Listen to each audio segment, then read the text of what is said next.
Hey, those are kind of fire, by the way. I Whoa. don't know where y'all at with the Okay. kink shaming, Okay. but hey, I'm just telling you, for those who are a little freaky and do like some public, Oh, you know what I mean? Hey, it'll spice your life up, Big T. When you can get the little joint, she puts it in, and at any given moment she press a little button, and she gonna feel you a little bit. You know what I mean?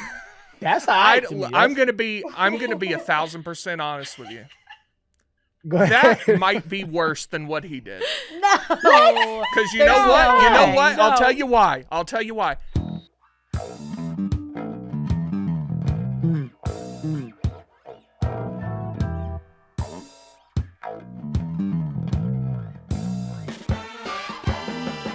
Hello, Macrodosers. Welcome back. Our brothers, it's Grit Week, huh? That's when they go and what do they do? They go to different NFL teams and talk to them during training camp.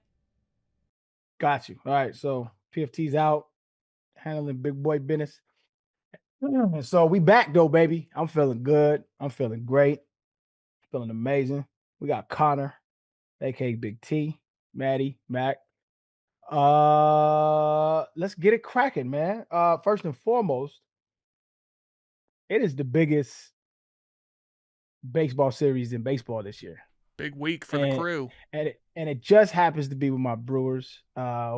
We are tied at the top of the NL Central with the Chicago Cubs, and we got a showdown. And this is what it's about, Big T. This I had no idea when I picked this team. One, it was gonna be this fun to watch, but two, we was gonna have like a real run. You know what I'm saying? Me We're neither. serious. I did not anticipate the Brewers being in the running for the best record in baseball this year. It's been fun to watch, man. And my man Jackson Churio, he's on a 20 hit game streak right now. So he had 20 straight games with a hit. I think Christian Yelich at one point was like at 16 or 17. It's been a fun crew to watch, man. Yeah, I had no idea this was gonna happen. And my introduction to baseball year has been, I mean, you can't ask for a better intro, It's been a right? I mean, great this is season.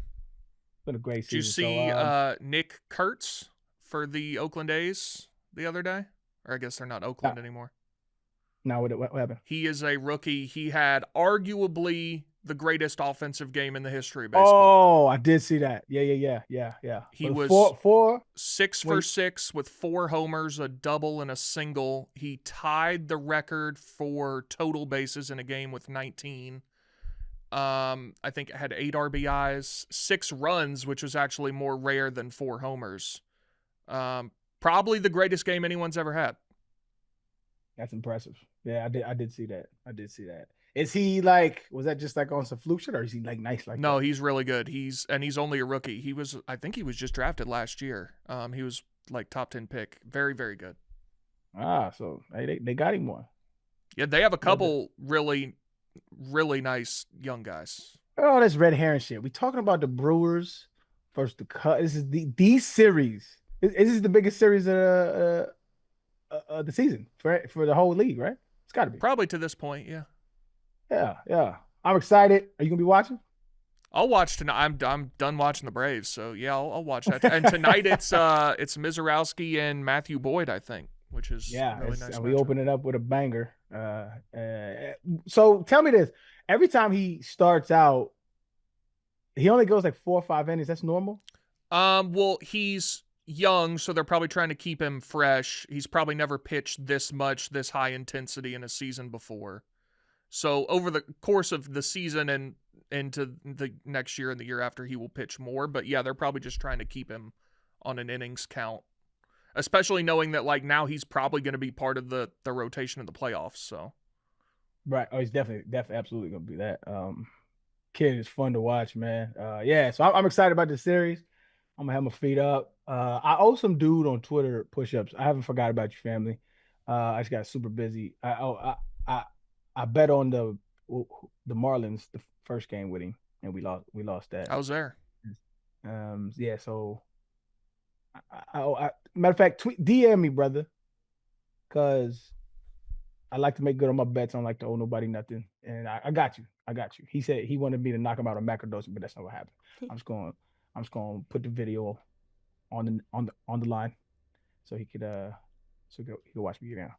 But anyway, T, excited didn't about that. If you want a brew crew, hey, we up, baby. Trying to get it in. What else we got today, man? You had a long, extensive list. Yeah, we have a lot of stuff. Yeah. What were you saying, Mackenzie? Yeah. No, I was just gonna say, didn't your other famous hometown throw the first pitch too? The other guy from your hometown? Yes, Nate Bargatze. So we were going to Milwaukee to see him that night. And the Brewers were playing gotcha. at 3:00. I was like, we'll just leave here at noon and go to the Brewers game. So we went to the Brewers game. He threw out the first pitch, and then we went to his show later that night. The two most famous people from Old Hickory, Tennessee were both at the Brewers game and Fiserv Forum on Friday night. I love him, by the way. I love Oh, he's him, great. bro. He was so funny. good. I have a fun trivia question to start. Y'all want to start with that? Okay. Run it. And there's a macrodosing tie-in. Tampa, Florida reached 100 degrees for the first time the other day, which I can't believe. I saw this too. So everybody knows. Maybe Arian I don't know. Okay. Arian, there is one remaining city in the United States with more than 100,000 people that has never reached 100 degrees. I thought it was 3 more. One in the contiguous United Okay. States. The others, I think, are Honolulu and Anchorage, Alaska. Yes. Okay. Never reached 100 degrees. Correct. It's got to be up north somewhere. Maybe. I would think. Let's go. But Oh, it's Tampa getting hot. just hit it. Yeah. I couldn't that's believe right. that, by the way. That That's is insane, crazy. Yeah, that's crazy. actually. I guess What? because it's on the beach, but like water? all the other ones have.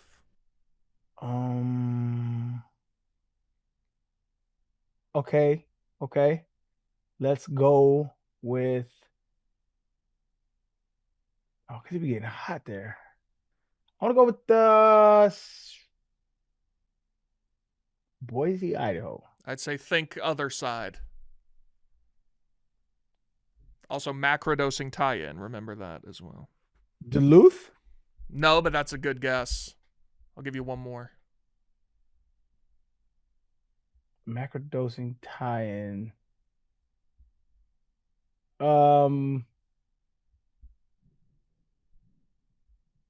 I don't know that there's another tie-in. We're looking for Buffalo, New York. How's that a macrodosing tie-in? Mackenzie. Bills. Because you like Josh Allen. Yeah. Oh, that's crazy. Yeah, last one. It's coming.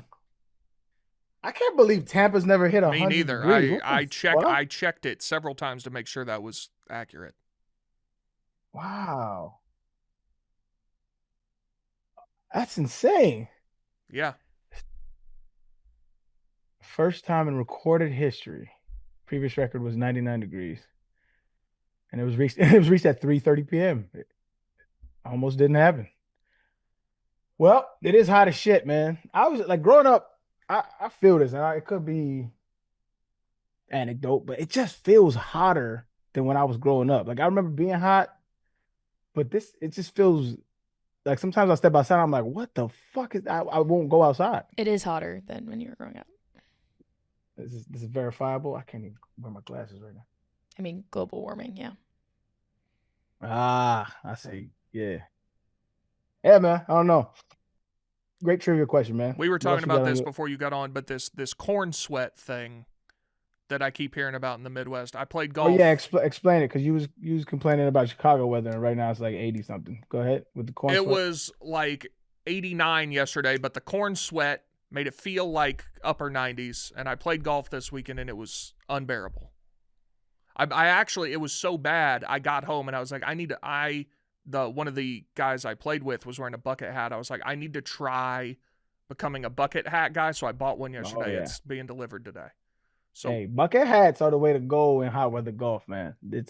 so we'll see how I look in it.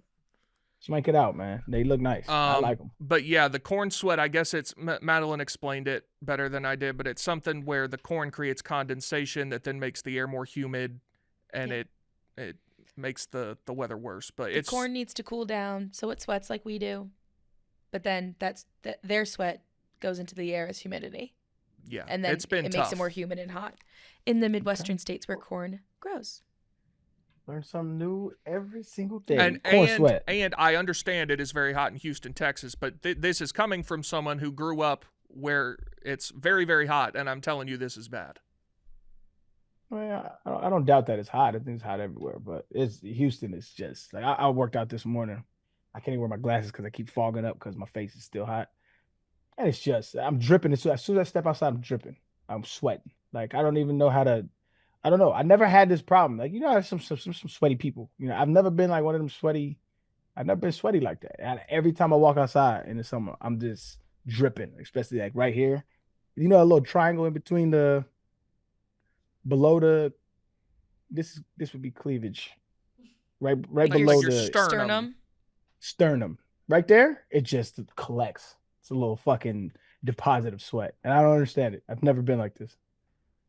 It's hot. I'm a relatively in shape guy, man. This is annoying. I mean, it's hot. If it's hot, it's hot.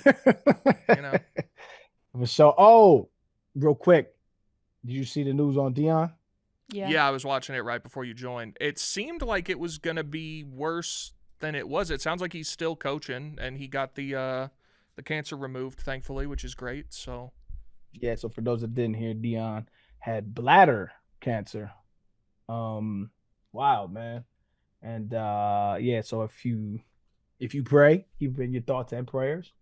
If you don't, man, just look out for my guy. It's a good dude. If I understood the doctor correctly, I believe she said they took out his bladder entirely and put in a new one. I don't know. And I believe she said it's like they made it. I don't know if it was, I could be totally wrong. It sounded from what she said like it was not like a donor one that they like made one. I could be wrong. I don't know enough about bladders, man. Me neither. That's just what it sounded like from the way she said it. I definitely take my body for granted. I shouldn't. But no. Deion's a good dude, man. Had a lot of good talks with him. Really good human being, man. And it sounded like from what was floating out there that he was gonna step down or retire or something, but it seems like he's good to go. Yeah, and I don't think, what is it, his son that records everything they do? Yeah, one of his sons works for like his media apparatus. This one didn't make sense to me. Like I said, love Deion. No, never have a bad word to say about Deion. But I don't understand. He had a post where he was like, "It's the toughest thing I ever had to do," and I was make a will. What I don't understand is, for a man who has the amount of wealth he does, I thought the same thing. You should have been had the will. My will's been done since I was in my 20s. Like, and we update stuff every now and then. I have to sign for some stuff. But why would you not? I advise everybody to plan for your death. It's gonna happen. Hopefully it doesn't happen, in the near future. But like, everybody gonna pass. So you should always want to take care of your people, or just, allocate whatever the resources that you have. But you said that surprised me. And he's I don't not know why young. No, I mean, relatively, yeah, he's like 50 something. That's pretty young. I would like guessed, if you die at 50, you're not supposed to die at 50. Like, well, he's not 50. Yes, he is. He's like 55, 57. 56, maybe. Yeah. At 57, with a ton of money, you should have a will. You should absolutely have a will. That surprised me. I would be curious as to why he didn't never have. It sounds Although like my grandma right now, she's 87. She has dementia, and she's always kind of been an asshole, but like it's on steroids right now. She's a fucking asshole. Dementia asshole is a different level of asshole. Yeah, like she's a big asshole right now, and like we all love her. It's fun, but I laugh about. That's how I keep from crying. But like she's funny as hell to me because like I don't take none of it personally, but she be cussing my mom out. Shit, I'll just be like, I'm like, why are you taking this seriously? Well, it's not her. She's like, no, fuck her. She be blah blah blah blah. Like, yeah. But my grandma right now don't want to. Like my mom's always like, hey, we got to talk about like you will, like, just in case, not saying you do. And she's like, no, I don't want to talk about it. She's like, be snapping on her. She will not do her will. And I'm just like, people have a hard time facing their mortality, rightfully so, but it's gonna happen. Like, it is what it is. It's better to protect the people that you love rather than have, I don't know, whoever have power of attorney The over your government. shit. Would it be? Well, I think usually it just goes to like if you have a child or whatever, then but I think the government like can sometimes just split it up amongst whatever. I don't know how all that works, but Yeah, I don't know enough about I'm it. not but leaving it to chance. Yeah, 100%. Hell no. Also because like I have things that I want to see happen. Like I never like I've always worked to give my kids a nice, comfortable life, but I never wanted them to just, I don't say freeload, but like just not work for anything. Because that to me, that's part of uh living is like working for something, earning something, and enjoying the fruit of your labor. And so like I couldn't just have it all just boom. Like you got to hit certain milestones. You got to do certain stuff. I can't just be chilling. I You know what think I mean? Shaq said his kids have to get a graduate degree to be in his will. That's beautiful. I love that. Yeah. Absolutely love that. Bill Gates did something similar where he's giving most of his shit away. But yeah, man. Hey, if you on the fence about getting a will, go get a will, man. You have a will? Me? Yeah. No, I don't have any money, so it's not really an issue, or anyone to give it to. So, It's about your family. I mean, they can have the little amount I have. I'm sure it would get divvied up appropriately. Divvy it up. You'll get there, Big T. You're a Yeah, I mean, hardworking fella. give it 10 years or so. There you go. Let's see what else you had on your list today. All right, well, now that we have all the preamble, there is somewhere we have to start because I've been dying to talk to you about this. Oh yeah, love it. Run it. Have you seen the Sydney Sweeney commercials? I saw a post about it. I knew she was trending, but I don't know why. Okay, so first you need to go watch the commercial first, and then we can discuss it. Okay, say less. So just go see if you can find the video and watch it, and then we will reconvene. Sydney Sweeney commercial. Now it might be tough to find because it's just going to be people tweeting Sydney Sweeney commercial. Hey. Okay, so you watched it? Why is this a trending topic? So, a portion of the internet, I don't want to paint with broad brush. I'd say virtually all of them are pretty far left, have said that this commercial is Nazi propaganda and that it is emblematic of a fascist sentiment in the United States. Because they said Sydney Sweeney has good genes. I see what they because saying. She's hot. I see how they got there, but I would probably say that's a reach. See, I don't see how they got there. Just the use of the word genes. Well, eugenics, you're implying the notion was, yeah, it was a play off of the word genes of genetics, and you're saying she has good genes. Right, but some people have good genes. Some people are hot. Like that's this is why I say I understand where they got there, but it would be a stretch. This would never bother me, but I understand. I don't say I understand why people got there, but I get what they're saying. This goes back a long time in American history, right? Where the standard of beauty was a blonde hair, blue-eyed, white woman, red lipstick, right? That was beautiful. Anything that wasn't beautiful was propagandized as ugly, right? This is something like you would call us woke for, right? So in the 70s, when after the civil rights movement, when all the black people started wearing afros, right?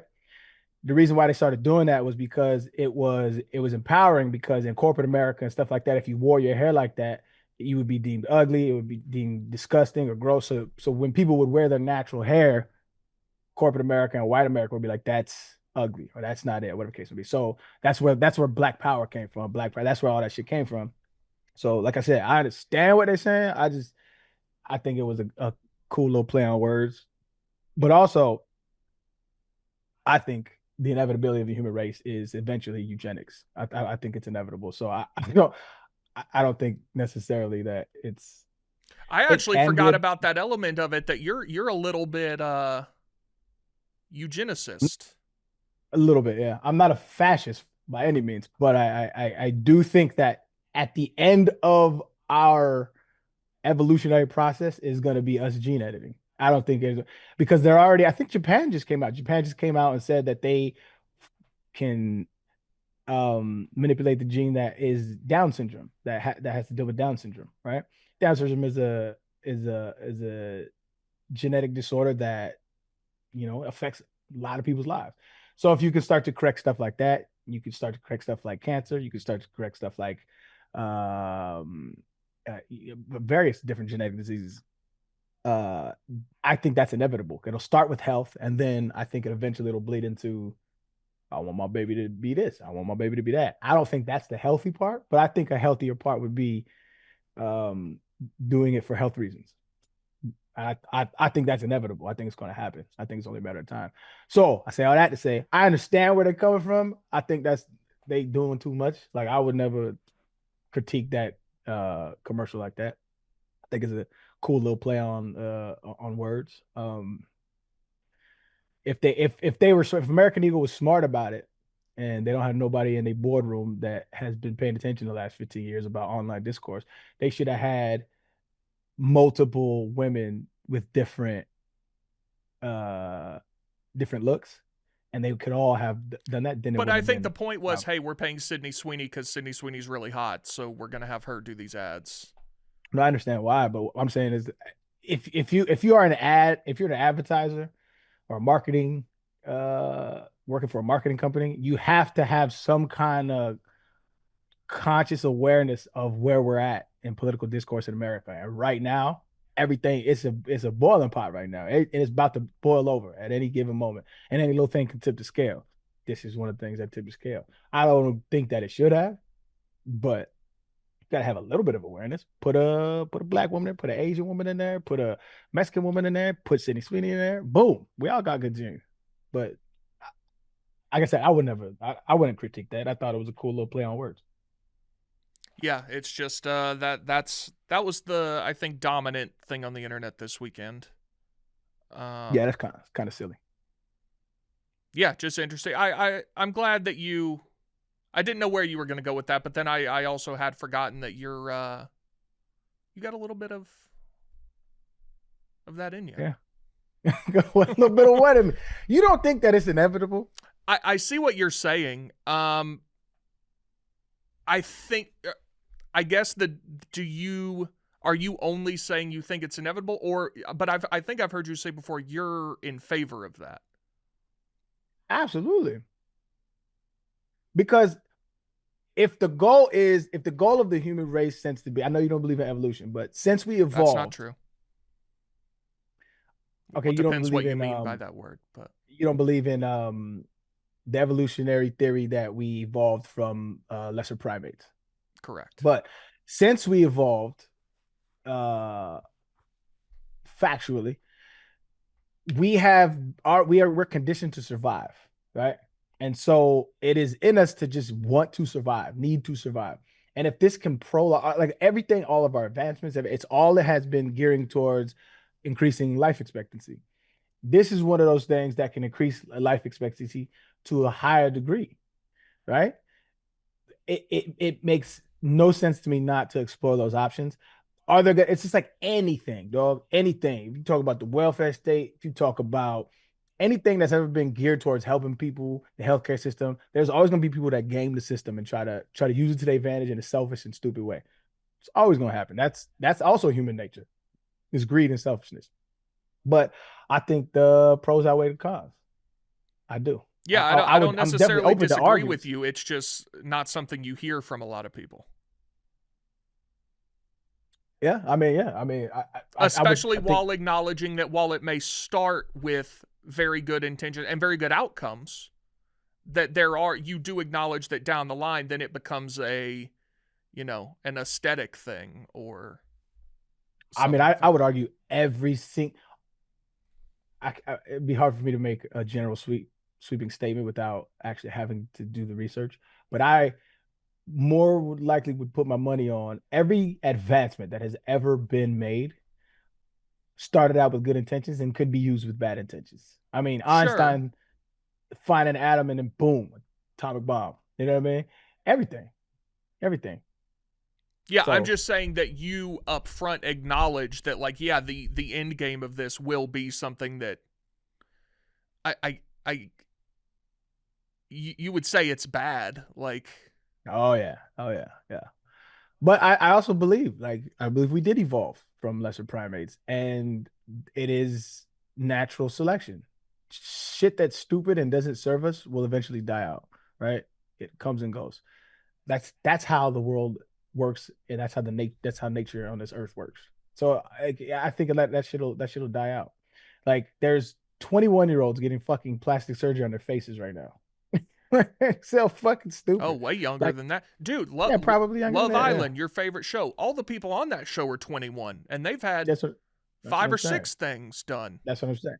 And so it's like that aesthetically appealing, which is not for the life, man. I don't understand why women do that shit.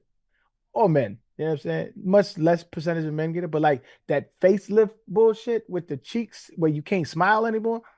Listen, do whatever you want, your body, your choice. Hey, but like I don't understand that shit. There's a new one, Mad Dog McKenzie, maybe you can help me with this. So there's this like fat removal on your cheeks. Buccal fat. That sounds right. That women are doing, and when they get it done, it looks terrible. It basically makes your cheeks concave. Yeah, it puts a dent in your cheeks. It looks atrocious, and women are lining up to do it. Yeah, look up buccal fat removal, Arian, but it's BUCCAL. Buccal fat removal. I think that's what it's called. Okay. I know it's buccal That sounds fat, right. But yeah, I know it's buccal fat. It looked like they want dimples. It's like they're sucking in, almost like a fish mouth. Yeah. Mm-hmm. Because I think when I say some women have it naturally, I don't necessarily mean like their genes, but like some women who are very thin have obviously less cheruby cheeks due to their lack of body fat. And so it has almost that effect because you just don't have enough like cheek fat to, like get that. And so women do that to emulate that same thing, I guess.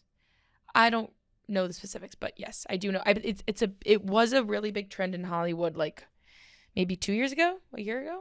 Now everyone's just on Ozempic, so they're getting it anyways. But yeah. I bet I was muted. I believe this is a mental disorder. Continue. All of these surgeries. It's symptomatic of you spend too much time online and you are envious of how some doctor made some celebrity look or somebody you saw look. And it's just like, dog, you got what you got. Like, just love that shit.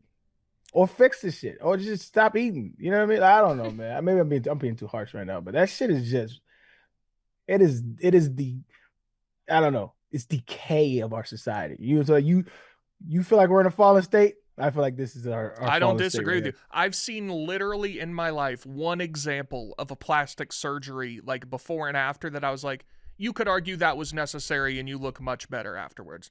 It was a girl on TikTok who got a nose job. She had like a crazy huge nose, and she got it. I don't know what they do. Shaved it down. I don't know how they do it, but she looked much better afterwards. I don't know, man. I just it's because it's not like I couldn't imagine looking at my face and not recognizing it. Like that's crazy. I've had this face my whole life, looking in the mirror and being like, dog, what are you now? Like I couldn't. That would scare the shit out of me. I could not relate to that. But like I think plastic surgery does serves a great purpose. There's kids like with cleft lip, shit like that. There's people that get in accidents, stuff like that. That all makes sense. But like you just hop up and want to look like Khloe Kardashian or whatever. Something wrong with you, dog. Speaking of which, I saw a picture of Kim Kardashian the other day, or how she used to look. I can't even.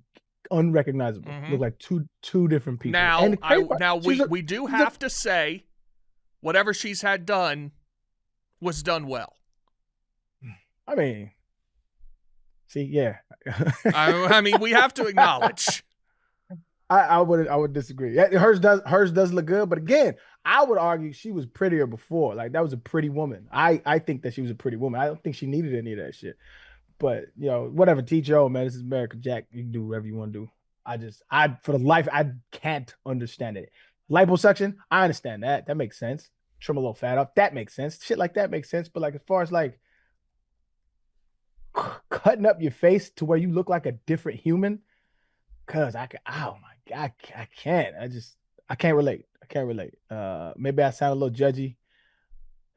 Maybe I might be. Yeah, I don't know.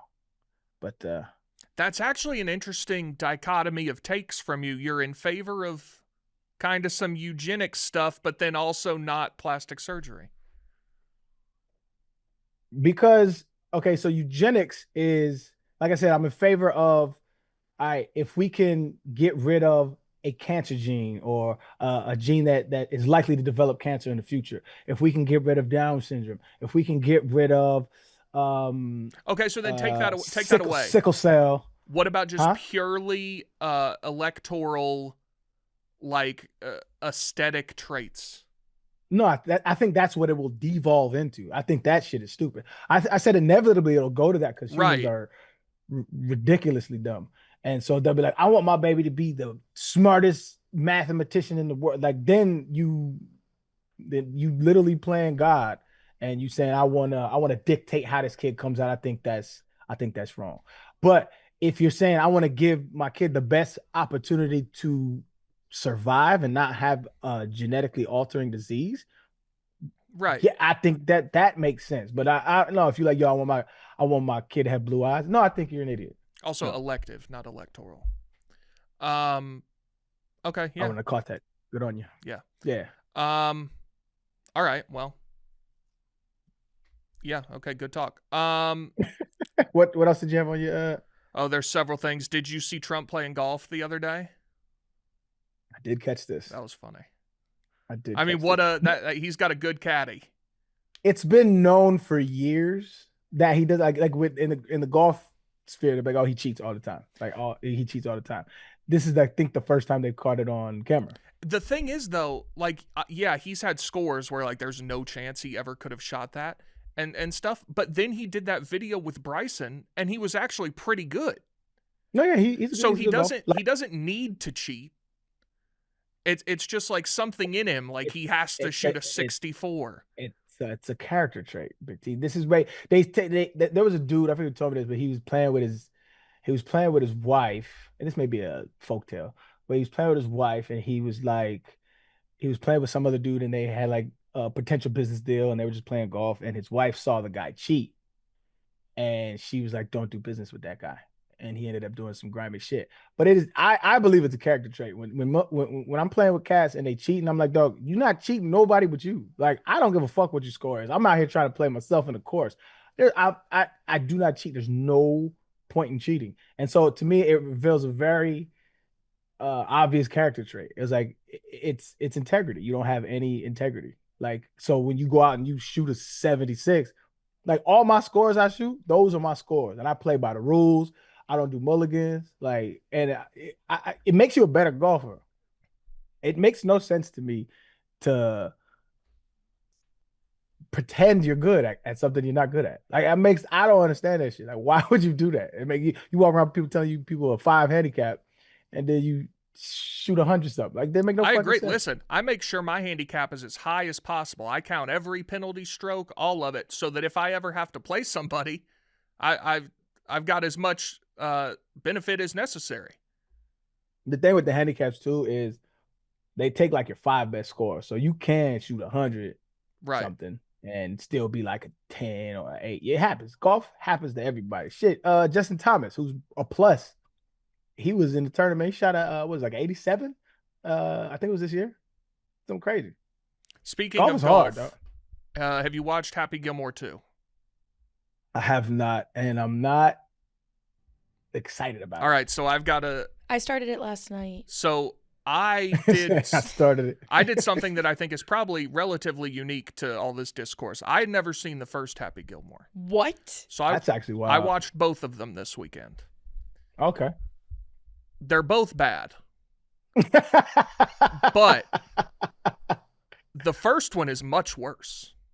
Really? Much worse. The second one is very intentional and is like it may as well put a thing at the beginning of the movie that says, hey, we made this to be stupid. It's supposed to be stupid, and like that's what it is. And in doing so, there are a couple, like, you recognize that it's not trying to be something it's not, and there were a couple moments in it where I kind of chuckled. I was like, that's funny.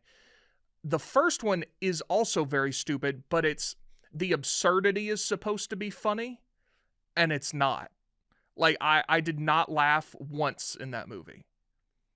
And I really, really did not like it. I enjoyed the second one more. I didn't love either of them, but I mean, that's a fair. But to me, that's all Adam Sandler's movies. Like not all, because some of them are bangers. But like Mr. Deeds is kind of like that, but like the story is good and it's funny. I mean, when did you see Mr. Deeds though?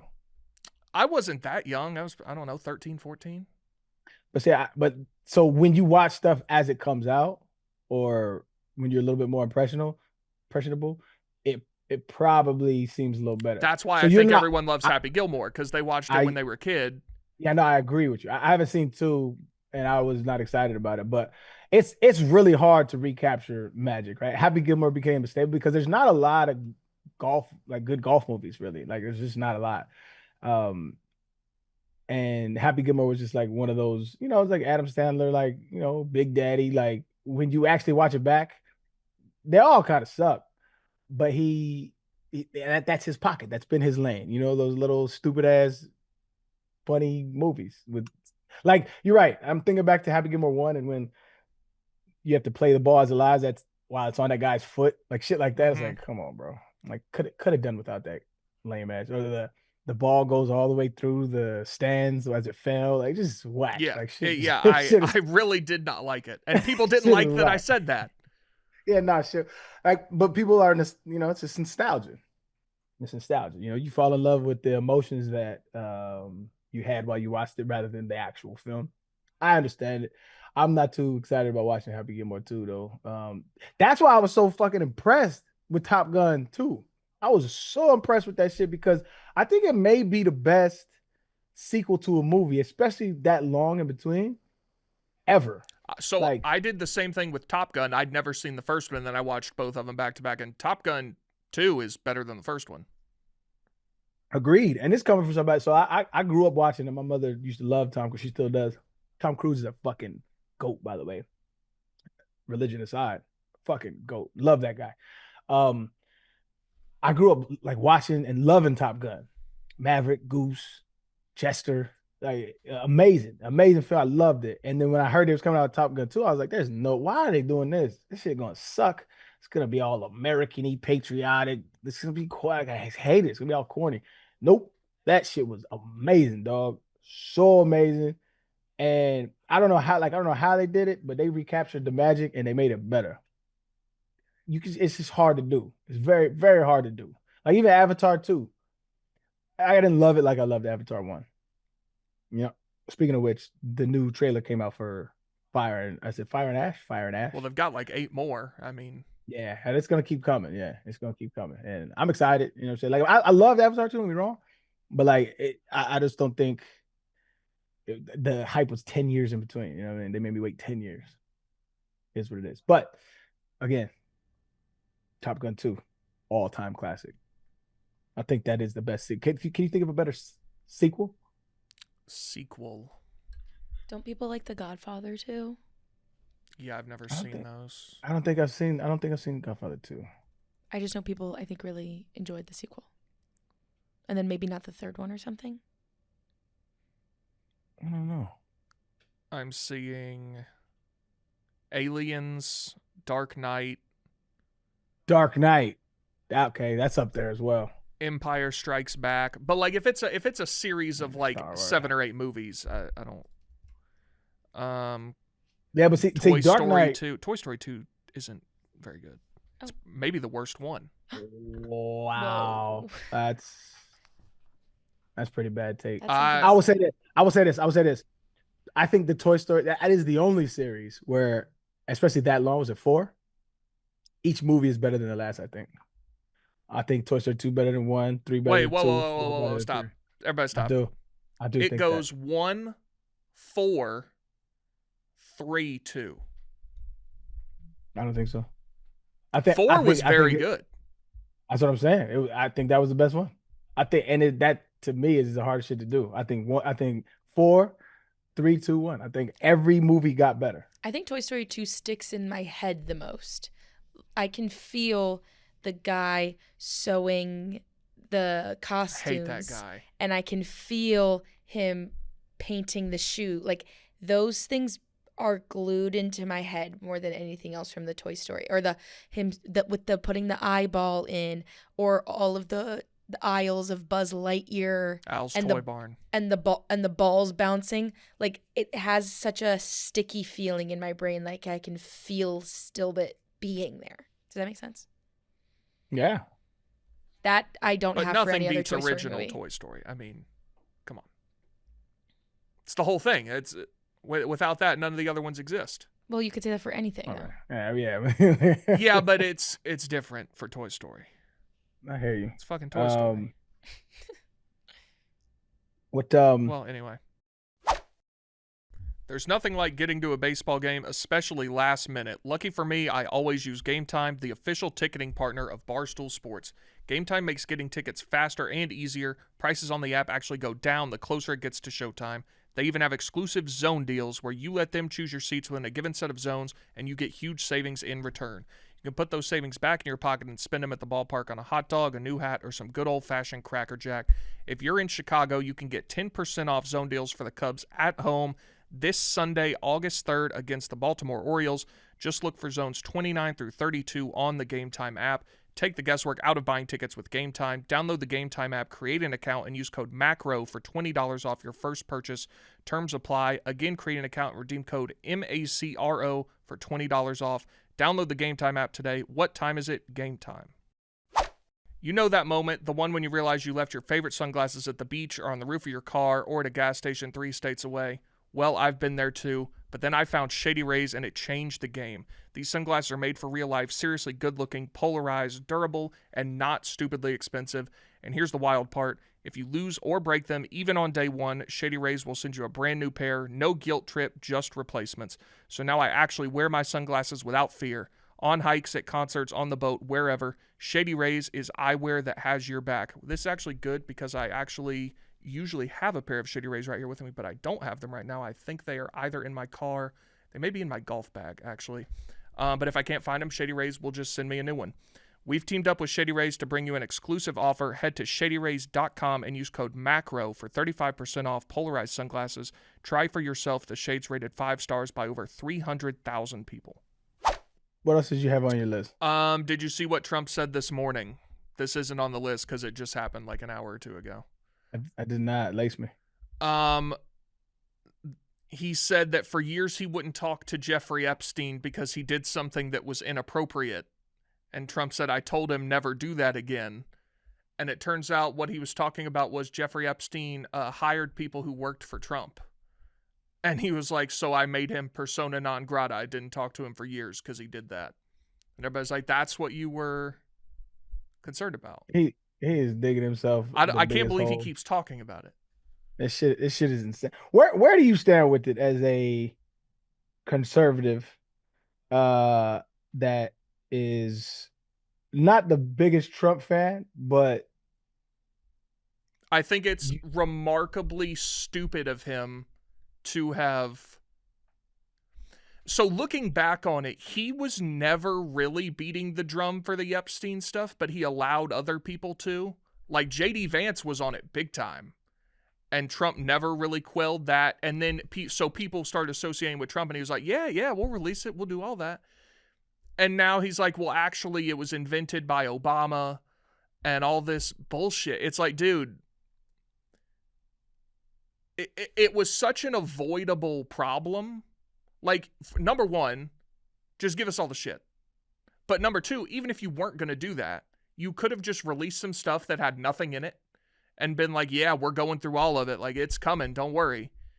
But instead he was like, no, actually, Bill Clinton invented it, and it's a hoax. And it's like, dude, just shut up. Yeah. I really don't understand. Like, so you are in the camp of like release the files yeah, and prosecute accordingly. I'm sure it is relatively equal. Democrats, Republicans, fucking everyone that's in it. If they're all pedophiles, they should all be in prison. Good. I like to hear that because like that's what's the funny part to me is there's some conservative pundits that have totally switched, and all the receipts are on their statements. Like Charlie Kirk is the funniest to me. Like Yeah, he's it's totally insane. he's just like we don't really see the files, man. We don't. He need, said, like, "I trust my friends in the government." Like, what the fuck are you talking about? Dude? That's insane. That is just hilarious to me, man. But I don't know, man. This whole saga is weird. There's no other way to put it. This is a weird time to be alive, dog. Like where our president might be a might be a pedophile. Well, to be fair, you could weird, say that dog. for a lot of them. Weird, dog. This is weird. That's what I'm saying. This is weird. I definitely think Bill Clinton is implicated in some of that stuff. For sure. You can kind of, I mean, he has sexual assault cases leading back from like Arkansas when he was in the government there. Like he for sure. Well, he made those people disappear, so that's why he doesn't want this one out. He can't do anything. Allegedly. Yes, allegedly. So like, yeah, I mean, he's a lot of been people die under implicated. mysterious circumstances. That's true. And then they released the videotape, and it's edited. Yeah, it's so cartoonish. It's so funny, though. It is so funny, cuz. Yeah, it's insane. Well, I mean, we're never gonna see it, so it's to the point now that I'm just like kind of. You could convince me that Trump got Epstein killed. Like I'm open to hearing that. Actually, the way, like, I don't know if you ever read the Mueller report, right? I mean, I didn't pick it up and read it. I recall.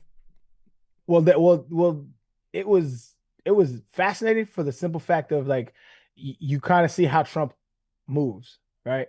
And he moves like a mob boss, dog. And he talks to people like a mob boss. So like they recall like interviews and stuff with staff members, and he talks to people very like hierarchical. Like you do your job, you down there, and you supposed to be doing this. Like that's how he runs his operation. Like he's the boss. And so when you think about him in that context rather than this like a politician, it really makes a lot of sense as to what he's doing right now.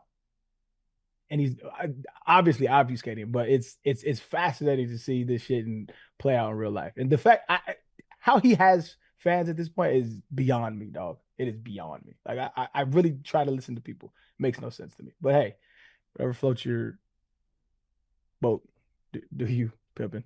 He had one more quote today or yesterday that I was trying to find. Oh, he said he never had the pleasure of going to Epstein's island. Come on, PR team. Come on, PR team. I understand that is a thing that people say, but you just can't say that. Come on, PR team. Yeah. Oh, what was it? It's not him tweeting. You probably knew that. So I've seen the clip from what was it? It was. It's like a campaign behind the scenes kind of thing. Yeah, I don't remember if it was a movie or whatever it was, but yeah, he had a woman tweeting for him, and he was leaning over. He had his Diet Coke, and they were watching the Democratic debate, and he was telling her like, tweet this. But I think, hey, do this. Hey, say that. Right. I think some of them are him because the language is just too weird to be someone else. That made sense when I saw that. I was like, yo, that makes 100% sense. Again, my boss.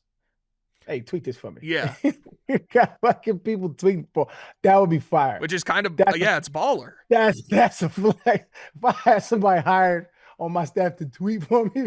Yeah, and he was like, put this in all caps. Sleepy Joe. All caps. All caps. I would love to. That would be somebody to interview. Yeah. The person that writes the Trump truther. Tweets. The books that are going to come out in the next 10 years about this whole shit, those are the ones I want to read, not Jake Tapper's. I just finished that. Jake Tapper's book? Yeah. What? I can't believe you read this. It's nothing. It's nothing you wouldn't expect. Like I mean, You read that shit, Big T. yeah, I just finished it yesterday. What? Please, please enlighten me. I mean, it's everything that at least I knew was going on. It's nothing you wouldn't expect.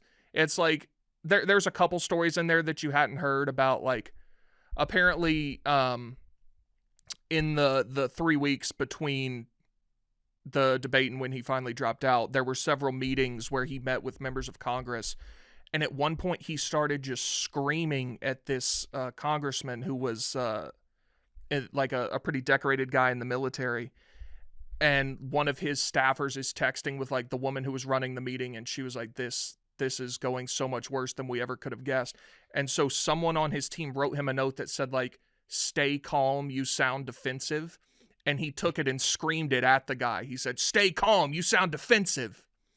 Like, it's just shit like that. I mean, everybody knew this guy had a mashed potato brain for years. It's nothing revolutionary. How long is this book? I don't know. Not that long. It is hilarious that you read it to me. That is so funny to me. I was just curious. I don't know. Oh, that's funny, man. Well, shout out. So was it a good read? Or I mean, did you enjoy it? It was fine. It like I said, nothing particularly revelatory. Just that this guy was being. It made me mad that all of so many people knew. Like, there were stories of congressmen who came out of a meeting with him in 2022 and were like, that guy just can't be the president. And we just let it go on. So it was maddening, but I mean, everyone knew that. So it's nothing that you wouldn't expect. Now when people ask you, hey, what's the last thing you read? You got to say Jake Tapper's. Yeah, it's that one. It was. You got to read something else right quick, bro. You can't let that be your last read. And well, I actually stopped reading a book about Douglas MacArthur to read. Oh that yeah, one. you said. So now I'm going back to that. Yeah, you told me that one was kind of cracking. Yeah, very interesting guy. So now I'm going back to that one, and then I've I'm got one about Stonewall Jackson that's next on my list. Okay, I'm still in the middle of this this nihilist book. This dude is just so fucking funny. He's a nihilist, and he's just. How do you turn that into a book? It's just a whole bunch of his like thoughts on the world. Right, but it seems like once you've gotten through 5 of them, like that, they're just all the same. I mean, it's more so comedic to me than it is like I guess like eerie or dreary. I think it's more so like because I could relate to a lot of the thoughts. Like, hold on, I took a picture of one of these things and sent it to somebody. He just lives his life in existential dread, but he's like correct. He's right. He's right on a lot of what he says. Watch, look. He there it goes. One of the things he said was, I react like everyone else, even those I most despise, but I make up for it by deploring every action I commit, good or bad. That shit is so funny to me, dog. There's another one where I was like, I can relate to this, and like this is a hard thing to admit because it sounds arrogant, but it's been my experience. My man says, what I know at 60, I knew as well at 20. 40 years of long superfluous labor of verification.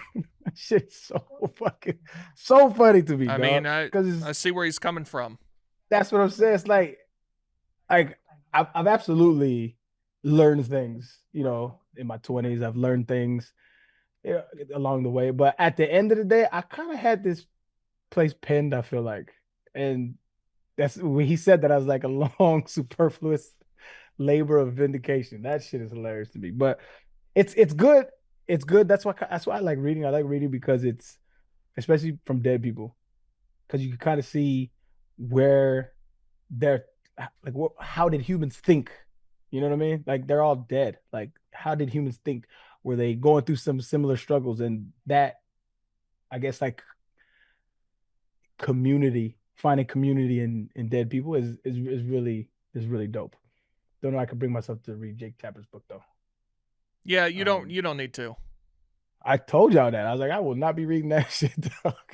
But It seemed like a money grab to me, like well, because he knew people would be interested. But I knew, like, dog, if you was the journalist you said you were gonna be, you would have been doing this 4 years ago.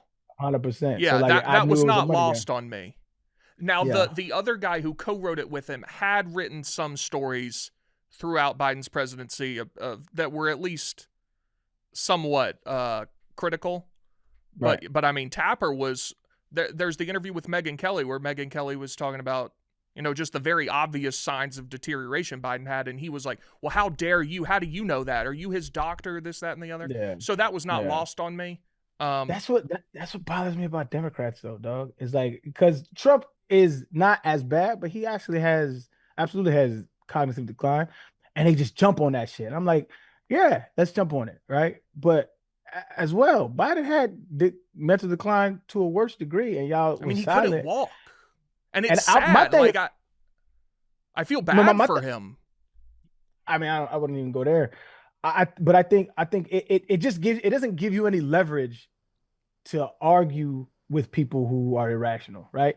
Like because they'll say, well, you didn't sound alarm when Joe Biden was struggling with mental cognition. Why would we believe you with this Trump accusation? Like it doesn't give you any leverage in any kind of real conversation. So like when me and you were talking, I could absolutely say you can't say to me you never sounded alarm on Joe Biden or you never criticized the Democrats. You can't say that because that's not the truth. I feel like I have a baseline of morality that I work with, but like a lot of Democrats like toe the company line, and that's the problem to me. It's like you fighting with people that do the same shit you do. Y'all are opposite ends of the same coin, like, and it's bothersome. And that's I feel like the Democrats are kind of coming to reckoning with that. Total pivot, but I wanted to get your take on this because I definitely have my thoughts. But this blew up on my Twitter. Cam Newton versus Jalen Hurts. Oh yeah, this is. I don't know. I don't know how it started. I don't know who threw the first shots. I know Jalen Hurts be minding his business. I like Jalen Hurts a lot, by the way.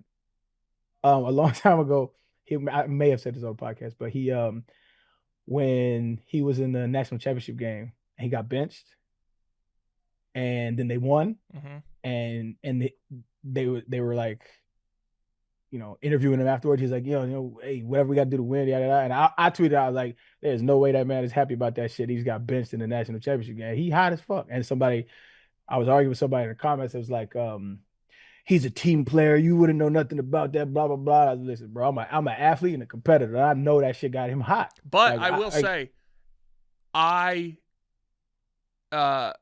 respect the hell out of him because he stayed at Alabama that next year, knowing that it was probably going to be Tua that started.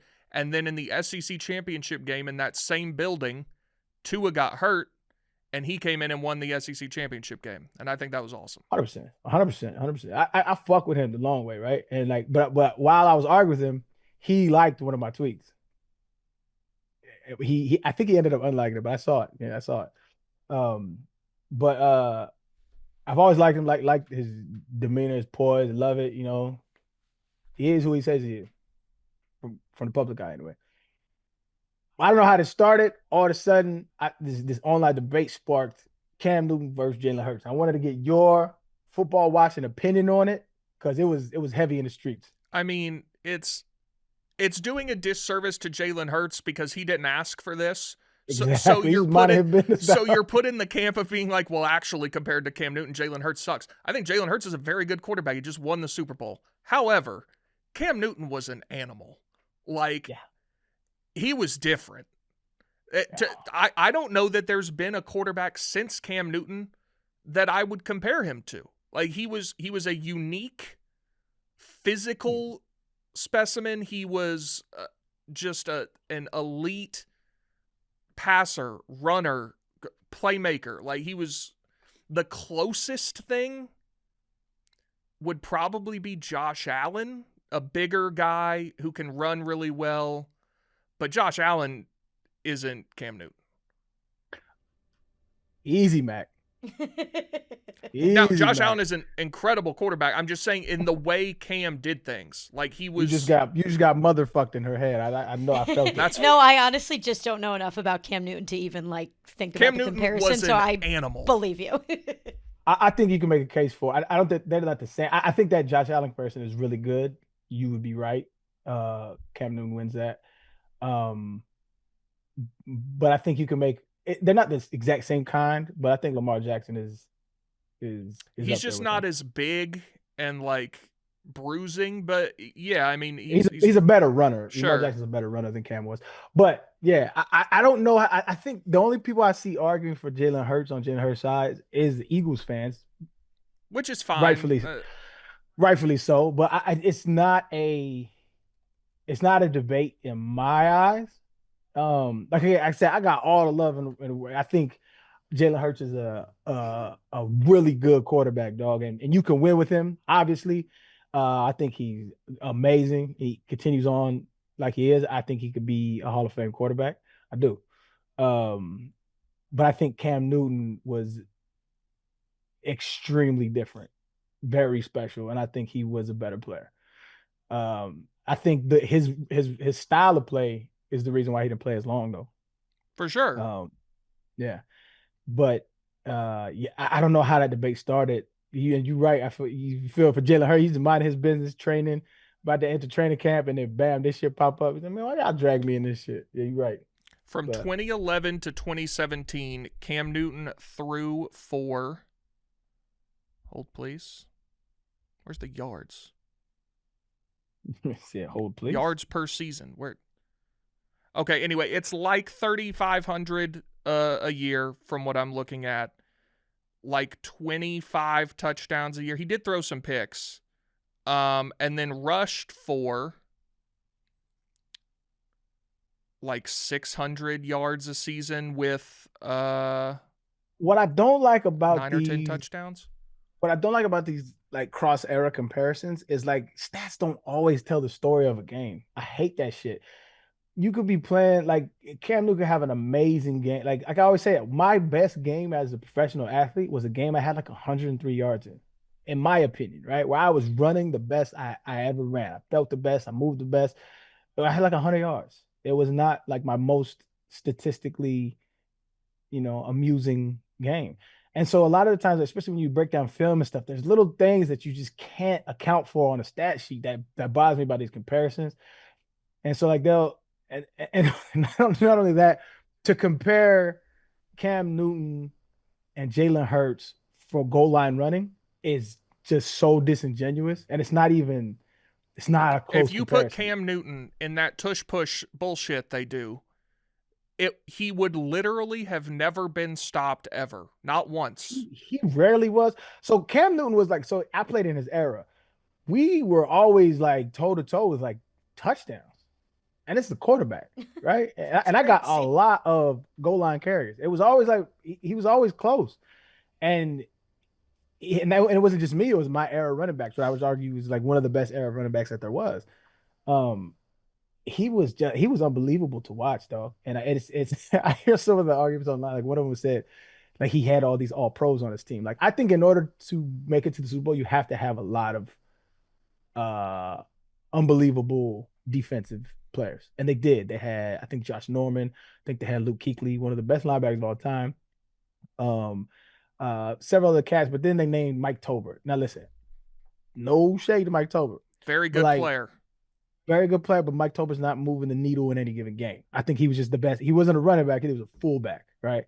So I don't think, now he did have Jonathan Stewart. Jonathan Stewart was also in his own right. I think he could have been a higher caliber Pro Bowl player if you don't have injuries, right? Very, very good. Who were the receivers on that team? Ted Ginn was the best one. And listen, don't get me wrong. Again, Ted Ginn, I think he was an amazing receiver. Elite speed like that. I mean, I think he could rival Tyreek Hill, honestly. Tyreek probably got him by a little bit, but Ted Ginn had Olympic level speed. But they were struggling on the receiving core. Everybody knew that. But I don't know. This comparison to me is wild. I don't like pitting two cats that I really like against each other like that. By the way, I also hate.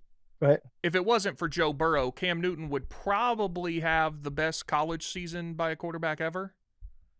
2010, 66% completion percentage, 2,900 yards, 30 touchdowns, and 7 picks. That was as a passer with a 182 rating.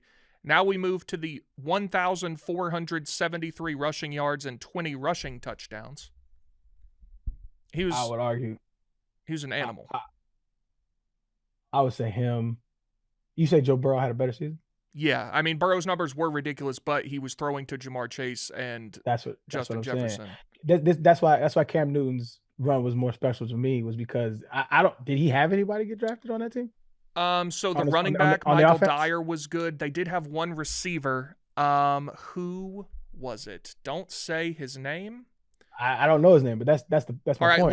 Look up. Somebody look up 2010 Auburn receiving leaders, and I'm gonna figure out who this guy was because I believe he did play in the NFL. And his name was Cedric something. Find the best receiver on 2010 Auburn. All right, so we have. I have the top 3. Okay, did any of them play in the NFL? Let me check. What are the top guys' initials? I don't recognize these cats. Okay, you got DA, KB, and TZ. DA. Maybe they didn't have any good receivers because I'm not. I don't know if they played in the league, but they're not guys I recognize. Who are they? But Darvin Adams, Cody Burns, and Terrell Zachary. Okay, Cody Burns wasn't bad, but yeah, those guys aren't. But that's what I'm saying. Like that's why I would say Cam's run was better, because you saw him single-handedly take over games with his legs and his arm in a way that I like. You talking about like Vince Young, those days, cats like that, amazing. But there were no like primetime players on his team. Like when you throw into like arguably a Hall of Fame receiver in college, yeah, you got a little help. It doesn't hurt. Definitely doesn't hurt. But like that's not taking away from Joe Burrow. I just think Cam's season was special. I was in the league. I remember we did Radio Road, and this was before college players was getting paid. Not before he was, but we all got a little legally, kickbacks, yes. Yeah, but that's what came out was that he got extra benefits or whatever the case may be. And I remember being on Radio Row for the Super Bowl. I had just led the league in rushing, and they were like, "What do you think about this whole Cam Newton stuff?" And this was still controversial to do this back then, but I was like, it's like about getting paid. I was like, I don't think he got paid enough. I still think he's underpaid. And they were like, what? I was like, oh yeah. I was like, man, that man created millions for that university. Also, one of the greatest comebacks in the history of college football when they played Alabama that year, and they were down 24-0 or something. Yeah, damn. They came back and won. Football. We're 4 weeks away. Technically, there's a game this weekend. Hendon Hooker on Thursday night. Oh yeah. Yeah, big time. I'm locked in. Who's playing? Hall of Fame game. The Lions and Chargers, I think. Man. Yeah, last Thursday was the last Thursday without football until February. Oh, so this Thursday? Yeah, preseason. Wait, does preseason start technically next week then? This week. Well, it's just one game, but I know, but like fully. Yes. Was it the Hall of Fame game? Yeah. Nice. I'm going to the Texans training camp on Wednesday. Shut up, really? Nice. Wait. Yeah, okay. Pull up, man. Pull up. You saw who threw out the first pitch at the Brewers game Friday? No, who's that? JJ. Yeah. Oh, JJ Watt. No, I did not see that, Big T. Why you trying to sow division, man? I'm not. I sent you a picture. I figured you saw it. No, I saw your man's Nate Bargatze. Yeah, they both did it. And then JJ did the 999 challenge, but some people were getting mad that he did it in like 5 innings. They said that doesn't count, which makes no sense to me. What is the 999 challenge? Eat 9 hot dogs and drink 9 beers in 9 innings. It's like he did it in 5 and people got mad? Yeah, they were like, that doesn't count, which makes that's more difficult. Right. I mean, I don't know, man. People will be mad if the sky's blue. Then he went to Culver's after. Next game we at, let's do the 999 challenge. Okay. I never heard of that shit. I didn't know. Tate just did. They got a group of 9, and they had to do 99.99. 99 hot dogs? and 99 beers. Yeah, well, amongst 9 people. Oh, I was like, But I mean, that's that's the still same thing. 11 each for every person. Oh yeah, so one more. And I think Joey That's a Chestnut lot of hot couldn't dogs. eat hot dogs because he can't do it if it's not like a competition. So then Correct. they all had to eat even more. It was that Joey Chestnut couldn't eat hot dogs, and Mincy was in it, and he obviously couldn't drink beers. So they like Got it. flipped them, I think. That's funny to me, dog. Because it's like that's why I didn't watch football for so long. That was my profession. Joey Chestnut can't eat hot dogs. But I don't think it's like he doesn't want to. I think it might be like a contractual thing. Really? That's what it sounded like to me. I don't know that for a fact, or he just doesn't want to, he doesn't want to do a challenge like thing if he's not. I would assume, dog. Yeah, it's like I mean, that is his job. In fact, the other day I was cleaning out some of my stuff. It's right there. I found my Miami Dolphin install notes, and I just opened it up and going through it, and I was like, oh my god, PTSD, dog. Just the whole like call sheets, routes, pass protections, just all that shit. Can just you written bring down, that and I with was you like, one day? I'd like to look at that. Yeah, you want me to open it up right now? Well, just next time you come to Chicago, just pack it. I'm positive I'll remember that shit. I'll- I didn't remember Brewers gear when we went to a Brewers That's a game. great point. Did you see the Memphis football player who gave their playbook to UTSA the week they were playing them? No. So this guy got the story at the time was that he left the team. It's since been reported that I believe he was kicked off. He got kicked off the team at Memphis last year, and a week or two after, Memphis was playing UTSA, and Memphis, had they won that game, would have finished 12-1. They would have had a shot to go to the playoff. They probably wouldn't have because Boise still would have been ahead of them, but they would have had a chance. And this guy DM'd UTSA's quarterback on Instagram. He's like, hey, here's every defensive call we have. Number 0 sucks, target him, such and such. And UTSA scored 44 points and beat him. And now this guy has transferred and he's at Purdue. And it doesn't sound like he's getting kicked off the team, which seems insane. I wouldn't want that motherfucker. No, on my you would team. think he'd get his ass kicked. Yeah, I'm saying he needs hands to chin. Yeah. What a bitch. Yeah. There's no other way to call it like that. That shit is fucked up. Especially if you be like, I would think you salty because how the coaches is doing you. Fair Right. enough. That shit happens. But you gonna sell at your guys you've been sweating with? You a ho. I can now. You got to see me from the hip. Yeah. That's But it sounds like That's- he's still on the team at Purdue from everything I've seen. crazy. As a coach, I wouldn't even want you on my team. That remind me of that story of the I don't know how true it was, but I saw it was circulating. The lady that used to work for Coca-Cola, she went to somebody at Pepsi and says, hey, I'll sell you the ingredients or the recipe for Coca-Cola. And the people at Pepsi, like, I think they like called the authorities and like tried to get her for like stealing, for like arrested for that shit. Which I was like, you know what? That's solid from the Pepsi folks. Yeah. That's what it is. That's what I would do if I was that quarterback. I was like, yeah, you a bitch, dog. That's why you don't play. I said some shit like that. Yeah, there's a screenshot of the DMs, and the quarterback just sent back like the crying emoji. Like I think he was like, "What the hell? Like, why are you Right. sending me this?" And then he sent more. He sent more messages. He's like, "You need to target this guy. He's injured." I was like, "Dude, okay. Yeah, but from everything I've seen, he has not been kicked off the team yet. Which, if you're a coach, like, how could you ever allow that guy to be on your team? I don't know what I guarantee he'll never step foot in the NFL. For sure." They was on my bumper about a fucking fight I had. They ain't gonna let him in, dog. Ain't no way. He is sweet for sure. We'll get back to macrodosing in a second, but want to talk to you about Kraken. If you're going to trade crypto, do it right. No sketchy platforms, no sketchier customer support. That's why we only trust Kraken. Kraken lets you buy, sell, and swap over 300 cryptos without the lag, crashes, or clownery. Buying crypto manually, that's old school. Recurring buys let you automate your investments so you stack sats without even thinking about it. DCA done right. Buy more when prices dip, less when they spike. Link your bank in minutes, set it, forget it, and let your portfolio grow. Kraken Pay, instant crypto payments. No more excuses. Whether you're covering a lost bet, splitting the tab after a night out, or sending funds for the next wild adventure, Kraken Pay lets you move money instantly with zero fees and no banks holding things up. Oh, and refer your friends. Kraken will hook you up with up to $200 in USDG just for spreading the love. So quit waiting. Head to kraken.com/barstool. Not investment advice. Crypto trading involves risk of loss and is offered to U.S. customers, excluding Washington, New York, and Maine, through Payward Interactive, Inc. Did you have anything else on your list? What is this? Fans getting an intimate experience at Yankee Stadium. Oh, did you not see that video? Oh my No, god. Watch it right Click on now. this link. Watch it Oh right my now. God. No, Alright. it's so It's so nasty. All right. It's insane. It's the craziest thing I've ever seen. it's disgusting. I can't even think about it without like getting chills Yeah. in a bad way. This guy should be in prison. Yeah. They both Yes. should.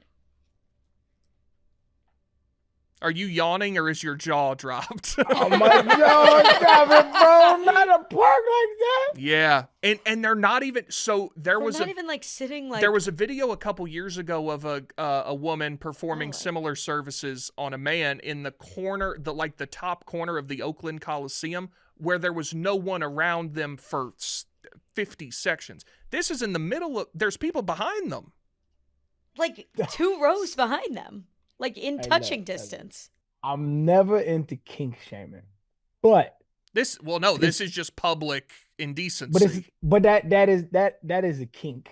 I could understand like doing it in a place where we can get caught. This is not that. This is like there's kids around, like that shit's crossing the line, dog. That shit's crossing the line. My favorite is- tweet I saw was imagine screaming about the Yankees bullpen and you look over and a chick is getting her router absolutely rewired. Or a guy's resetting his chick's router or something. Resetting Well, her why? Yeah, why now are we? I've messed it up. But That's what I understand. Why are we filming this shit? Why don't you be like, hey yo? I mean, of the blame Right. to be placed, that guy is in a distant third. sure, but at the end, I'm not posting. Are you posting that shit? I'm like, hey, come on, dog, not here, family. Come on, fam. Or go to the bathroom or something, like whatever. Like if y'all gotta get it, whatever. I would just be not here, so dog. uncomfortable to even like say anything, even though you should. But like, I would absolutely say something. I would absolutely say. Come Wait, on, this is a dog. new It's angle disgusting. for me. Look at what I'm sending in the group chat right now. That There's a is the second angle horniest- has dropped. It's a picture. I don't know if I missed it in the No. original video. This is the second horniest shit I've ever seen. what's the first? No So the way. What the fuck? No, that can't be real. No, is that real? It is. I think it is. I don't know. Why think is she it is sucking real. his? Why is she sucking his teeth? No, these Yeah, guys this- need to be in jail. The Phillies it flat makes me wanna brim throw makes up. it like 10 times With the worse. sticker on. Yeah, it's so bad. All of it is so bad.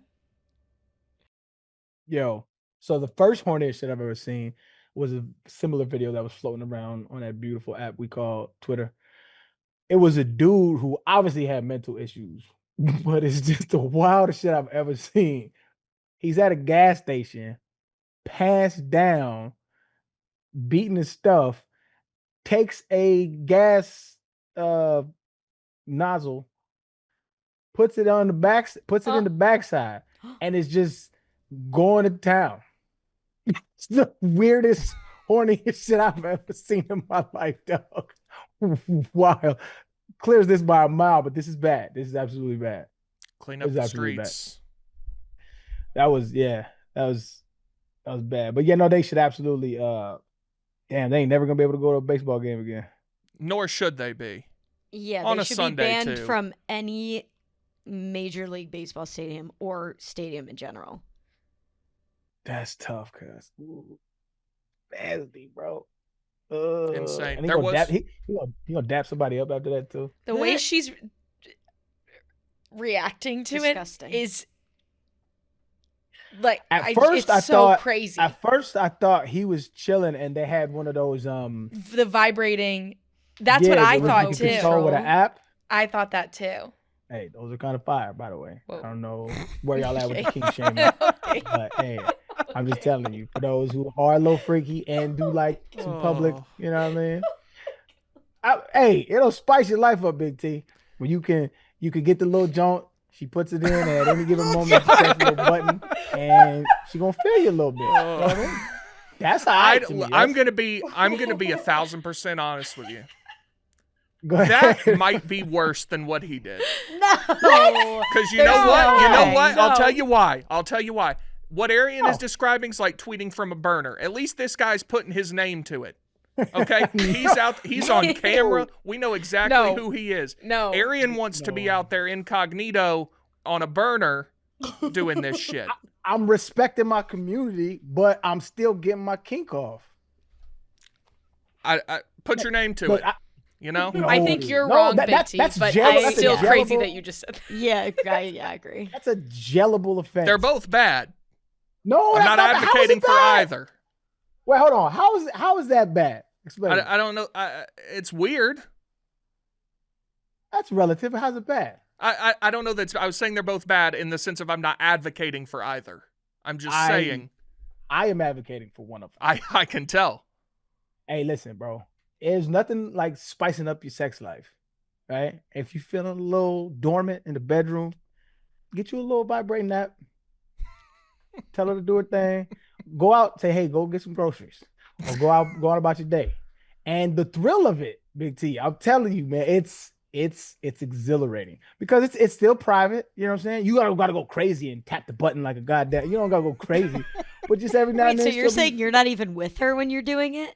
no? What? So how are you Yeah. getting the pleasure from it then? He's addicted to power. Yeah, exactly. No. Well, I mean, there's a power dynamic for sure, but that's not what I like knowing that she like, you like it's you don't know when it's coming. Like no pun intended. You don't know when the pleasure is going to happen, and so she's just kind of on edge. She's going about her You day know, and all this. Woo. This is actually this is not dissimilar from Arian's like push-up bets. He likes being able to Control call someone off. in at any Yep. moment. Crazy psychoanalyzing. I mean, it sounds very similar. You like to be able to drop in at a moment's notice and assert control over someone. Oh my god. You know what? You may be right. Surprises. And I'm about to call PFT right now. FaceTime him and show the I'm camera. about to FaceTime him right now. Hold on. Oh, I want to Let's crawl out see. of my skin. You know what? You have Roll an up. interesting. Yeah, that's an interesting point. I want to get back to that because there may be some truth to that. There may be some truth to that, Big T. Let's see. Probably interviewing I was gonna say Trump There or he something. is. very important. I think they're in Baltimore today. Hey, we chilling in Macrodosing pod. You know your other family.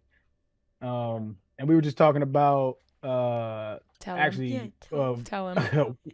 vibrators that you use with Wi-Fi, and Big T asserted that I just like to control people at a moment's notice, and I was like, you know what?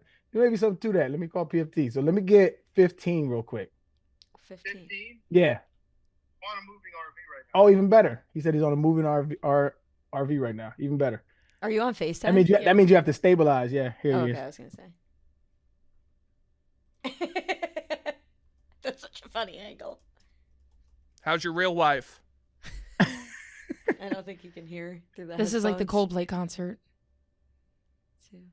3, Bang him 4, out all the way. 5, 6, 7, 8, 9. Tough Wi-Fi 10, on the RV. 11, Yeah, it's tough. 12, 13, 14, 15. Nice. So he said, "Are you happy, you sick pervert?" I am. So where we at now? 25. 25. Beautiful. Only 75 more to go, my brother. So much better than that. I agree. You shouldn't have made it, but here we are.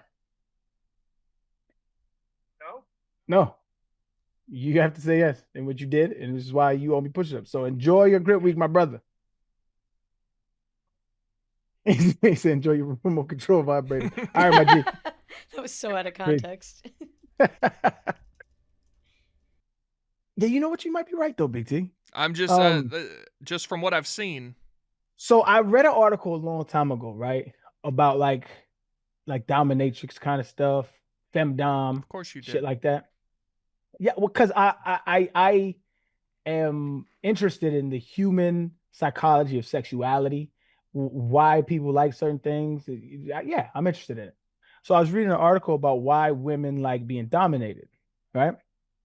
And it's because they in their lives, people that usually like being dominated are usually very dominant in all walks of their other lives, right? In their life, right? So like they're like either business owners or they're the lawyers or whatever the case may be, right? They are the shot callers in their field, and they like to relinquish that control, and that is exciting to them, right? It makes sense why I like to assert that, right? Because I'm not like that. I don't desire to control anybody. So whenever I get the, consensual opportunity, it does it's fun. Yeah, you might be right. Might be right. That's great. Because that's great. because I'm happy yeah, for you. I would, hey, but I'm saying, just like strip clubs with a lady friend, I think you should try this as well, Big T. Hey, you never know. Okay. You might like it, you might not. I don't, Duly noted. It's not for everybody, but I had one more thing to talk about on the show, but now it feels not even like I don't think we can do it. We can't pivot. Hakeem Olajuwon pivot. Hit him with it. Come on. Well, I don't know. Now it just feels. You were asking about Luke Combs earlier. I was gonna talk to you about Luke Combs coming in here today, but I don't want to do Luke like that. By the way, I absolutely know who Luke Combs is, though. I was just fucking with you. Yeah, so for those that don't know, the Macrodosing account tweeted Big T and Luke Combs that came in, and I said, "Who's that?" And then Big T replied, "I'll educate you later." And I was like, "I thought you had me muted, dog." But you still get notifications from people that you follow, even if you have them muted. Really? So I only get notifications from people I follow, but even if you have them muted, you still get notifications. Notifications that they if they've mentioned you or something? yeah. Gotcha. Which is the perfect that's the perfect balance. If you need to reach me, it still comes. But if you're tweeting about Kendrick, I don't need to see it. Do not. I don't tweet about Kendrick. You for sure have. Yeah, when the biggest rap battle of all time in history. All right, let me go. Listen. Yeah, I'm gonna take a look, and I'm gonna get your last 10 tweets. And if it's, we may go on a probationary unmute period. It might be. Okay, let's go. It might be baseball related. Okay, so the first one is a good video of the We Ready high school football kid for the Brewers and Cubs. Okay. Hey. This one just says GG's. I'm assuming that was at the end of a Brewers game. Yeah. Gilbert Bald can't even front. That was the pitcher for the Marlins. Okay. What's a weird smell that you like? Sharpie. You know what? I'm going to like that tweet. That's one in your favor. Yeah. Only one retweet on that. That feels light. Hey, algorithm is the algorithm, man. I love the smell of gasoline as well. I don't know if that's a hot take, but no, I think that's pretty. I know a lot of people that like that. I don't necessarily like it, but like I understand it. We locked in #Brew Crew. Most of these are just you announcing that you're watching the Brewers. I'll be chilling, dog. Like if something pops off, like I don't even tweet that much. Okay, so here is one about anime. That's a knock. It's literally, how is it not? That is the most watched anime of all time, and it came out 2 years ago. That's fine. It's just not something I enjoy. You know what? I'm gonna give you a probationary period. I'm unmuting. Back in, baby. Back in, baby. Love that. You are officially unmuted. What was the tweet that made you mute? So that's the thing. You're taking it personally. It's no. Hold on. Big T, I'm not gonna lose a lick of sleep thinking of why Big T does not. But here's the thing. I'm just no, because matter of fact, hold on. Somebody tweeted me today, and you didn't see it because you probably got them muted. And he said, "Well, I don't see anything from anyone that." Oh no, I actually was it James? I liked it. Yes, it was James. I follow him, so I see when he tags me in something. I see it. He's a good guy. Perfect. He said, left a voicemail for the Macrodosing pod asking about Big T's muting habits. I'm honestly fascinated. Is there a trial period after a follow? Are there mutes immediate? Is there a checklist? Are there gifts grounds for immediately muting? So many questions. There is one answer. That's a good question. Yes, and I like James a lot. There's one answer to all of those questions. It's very simple. Mute is the default. When I follow someone, by default, they are muted. In order to not be muted... No. I don't need my timeline is perfect the way I have it. I don't need anything added to it. There's actually a guy whose tweets I see on my For You page. I don't even know what his name is, but he has political tweets that I see. And I tried following him. I was like, you know what? I see enough of this guy's tweets and I like them. I'm going to try following him. And then the first tweet he had that wasn't about something I cared about, I immediately unfollowed. I don't need anything else on my feed. It's perfectly curated. So in order to be not muted, you have to be a pretty exceptional individual.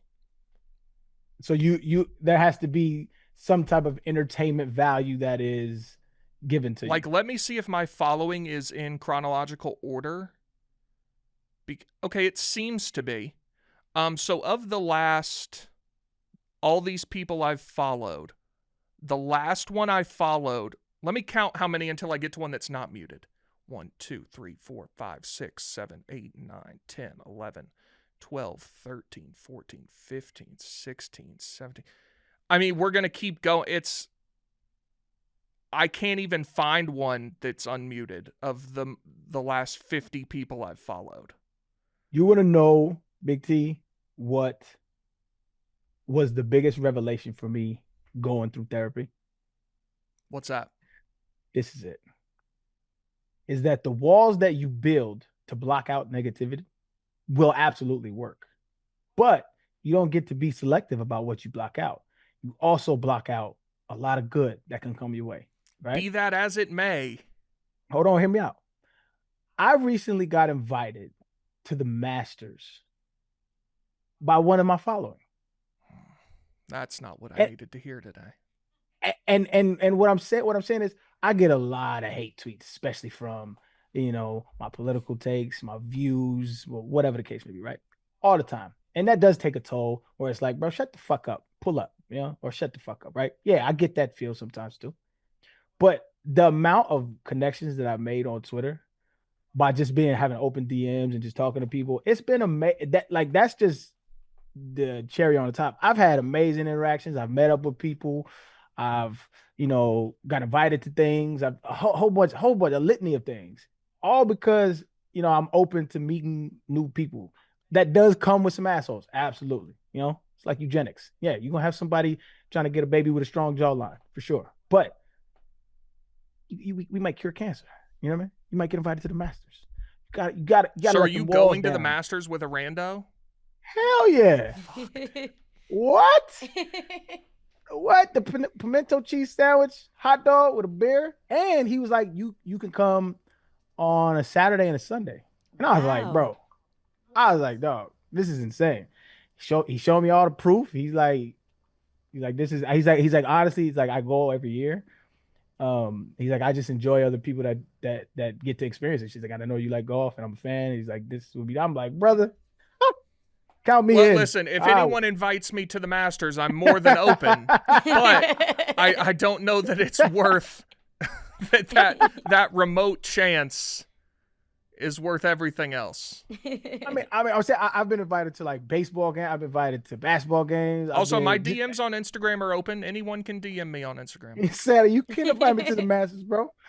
For 1,000%. But I've done. It's not just about getting invited to shit. I've absolutely been like, yo, I'm in the city. Like, if anybody wants to pull up, people pull up. Like, I've had random. Right. I don't really have that kind of reach or the desire to do that. I think that's kind of insane. I think that's what it is. I am fascinated with humanity. Am absolutely a pessimist, but I do understand that there's good people out there, and I think that in order for me to meet good people, I have to be open to meeting new people and meeting good people. And so, like, I know I've had some fans that are weird people, dog, like weirdos, but I've had some fans who are really good human beings. I've also had fans who are really bad human beings. And it's just, you take this shit with the sugar. It is what it is. But I like to engage with people in general. I do, I mean, too. That's what we hear in person. Whoa. That's super cap. What? You like to engage with people? Virtually every single interaction I've ever had with someone in public who's like, hey, like, I'm a big fan, love the show, is awesome. They're great. It's people online who are tweeting from a burner with no name on it that I don't, even if you're telling me like, hey, Big T, you're great. Thank you so much. I appreciate you for saying that. I don't need to see it one way or the other. It doesn't make a difference to me. Now, when someone takes the time in person to come up and be like, hey, enjoy what you do, I really enjoy listening to it, I think that's awesome, and I love that. But on the internet, I just don't, one way or the other, I don't care. I don't need to see it. I feel you. 46-year-old Big T mode activated. I'm with you, brother. Yeah, it's just, by the way, the last person I followed, it's 32 people down. It's Matt Comer, the Executive Associate Athletic Director for Major Gifts at the Tennessee Fund. Awesome guy. Love that for him. Fantastic dude. And he never tweets. Instantaneously muted anyway. Doesn't matter. Most people, yeah. I mean, I couldn't fathom following somebody to mute them like on the same thing. You click their page, click follow, and click mute on in a set. That's wild. That's exactly what I do, and I'm going past that and past that. It's, I mean, there's that no is telling. Insane, though. That's wild to me. Yeah, it's the way it goes. There's Mackenzie. Mackenzie muted? Yeah. Do you even tweet, Mac? I don't even see you tweet like that. Like sometimes. Like, Occasionally. I don't even know that I follow these people. Like, I follow Manny Ramirez. Don't know when that happened. It was probably when his son committed to UT. All right, so we can unfollow Manny. Like, this guy, I have no idea who this guy is. Well, he follows me, so I probably followed him back. Let me see who the last person I followed. I don't even know. Let me see. There's Ramon Foster. Shout out. Friend of the program. Yes, the last person I followed was Chief. Love that. Oh, here's the last. Let's see, the last 10. Chief, Dan Orlovsky, Mizorowski, The Miz. You know what I mean? Love that. Saganisms. So it's an account that just puts out a bunch of Carl Sagan quotes. That's pretty cool. SZA. Roger Steele. He's a golf influencer for Callaway. The Clips account for the rap group. And Battle Rap Bum. So it's this dude who just does a bunch of battle rap memes. Shout out to him though. He never misses. Shout out to you, family. You are fucking hilarious. Yeah, man. Coco Golf. And Solo Leveling HQ. Love that. All right, man. Do we have any voicemails? We do. We love dogs, but not the dog days of summer. Stay cool with Stella Blue Coffee. Whether you love a bold, dark roast, indulgent flavors, or our newest variety, Miss Peach's 100% Colombian, we've got a cold brew for everyone. Better, fresher cold brew at home in just 3 easy steps. Steep, refrigerate, and enjoy. And the best part, every purchase helps homeless pets find their forever homes. Grab Miss Peaches or any of our cold brew varieties now at Amazon or StellaBlueCoffee.com, where you can use promo code MACRO for 20% off orders of $25 or more. Sip with purpose all summer long. We'll get back to macrodosing in just a second, but this is an ad by BetterHelp. These days it feels like there's advice for everything: cold plunges, gratitude journals, screen detoxes, but how do you know what actually works for you? With the internet and information overload about mental health and wellness, it can be a struggle to know what's true and what actions to take these days. Using trusted resources and talking to live therapists can get you personalized recommendations and help you break through the noise. Everybody has a little bit of time where they may need to talk to somebody. This is great. BetterHelp can help you with all of that. With over 30,000 therapists, BetterHelp is the world's largest online therapy platform, having served over 5 million people globally. And it works with an app score rating of 4.9 out of 5 based on over 1.7 million client reviews. As the largest online therapy retailer in the world, BetterHelp can provide access to mental health professionals with a diverse variety of expertise. Talk it out with BetterHelp. Our listeners get 10% off their first month at betterhelp.com/dose. That's betterhelp.com/DOSE. Get 10% off your first month at betterhelp.com/dose. Hey, Macrodosing crew, it's Mikey Pomodoro from Queens, New York. This is a baseball question because I really loved watching Arian fall in love with the game, and I've been calling the Milwaukee Brewers winning streak the Arian Foster effect. But for Big T, if the season ended right now, who would win MVP, Cal Raleigh or Aaron Judge? They have about the same amount of at-bats. Judge has 1 more RBI, Raleigh has 2 more home runs, and Judge murders him on base percentage. His OPS plus is 218, and Cal Raleigh's is 179. Respect your ball knowledge and want to know what you think. PFT, don't mind hearing your opinion too. Thank you guys. Stay handsome, stay beautiful. What a great question. Arian, how much do you pay attention to like the American League, or are you only watching the Brewers? I will watch the Padres every now and then. I will watch the Dodgers every now and then I watch Boston every now and then because it's my brother's team. So I mean like 1 or 2 games. It's not much, not a whole lot. So do you But know? I did see the dude. He said I've definitely watched Aaron Judge before, and what's the other guy's name? Cal Raleigh. We just played against him, and he went yard on us, I think, a couple times. Yeah, so I'm familiar with his game. He leads the major leagues in homers. He's insane. Right now, Aaron, Kyle Raleigh. Cal. Cal Raleigh. Okay, gotcha. His dad was actually the head baseball coach at UT like 15 years ago. Really? Cal Raleigh is fucking awesome. He's the man. Judge would win it right now, but Mackenzie, did he go on the IL? Yeah, he's out for 10 days. I don't know what day we're on, but it was 10 days. Well, at least 10. It could be longer. Correct. So if Raleigh like goes on a tear these next couple weeks and Judge is out, like he could for sure win it. It said he's on track to beat his home run record. Yeah, he's projected for 63 home runs right now. And playing catcher, like that's insane. I love Cal Raleigh. I would love if he won it. Right now, Judge would win, but Cal has a chance to overtake him the next couple weeks. So, great question. I mean, I would argue Jackson Chourio, but you know, we all have our biases. He's not even in the American League, so he could not win this award. I thought he said the MVP. There's an MVP of each league. Oh, there's not like just one MVP over the whole. No, there's no, two. And that stems from you. Honestly, probably could now because everybody plays each other, but that stems from up until 30 years ago. The American League and National League never played each other except the All-Star Game and the World Series, which made the All-Star Game so cool because you never saw those guys. And wasn't it? I don't know. They don't still do it where whoever wins the All-Star Game gets home field advantage. It used to be Arian, whichever league won the All-Star Game got home field advantage in the World Series. Yeah, that's I kind of like that. That's kind of fire, actually. Makes it worth something to play for. Until it got a team had 13 more wins and then they don't get home field. Like that's stupid. Got you. But the All-Star Game was awesome and the World Series was awesome because those were the only times you saw those leagues play each other. But now were there the same amount of games? Yeah. So you're just playing everybody back to back. You used to play your division, every team in your division, I think 18 times, and now it's 13.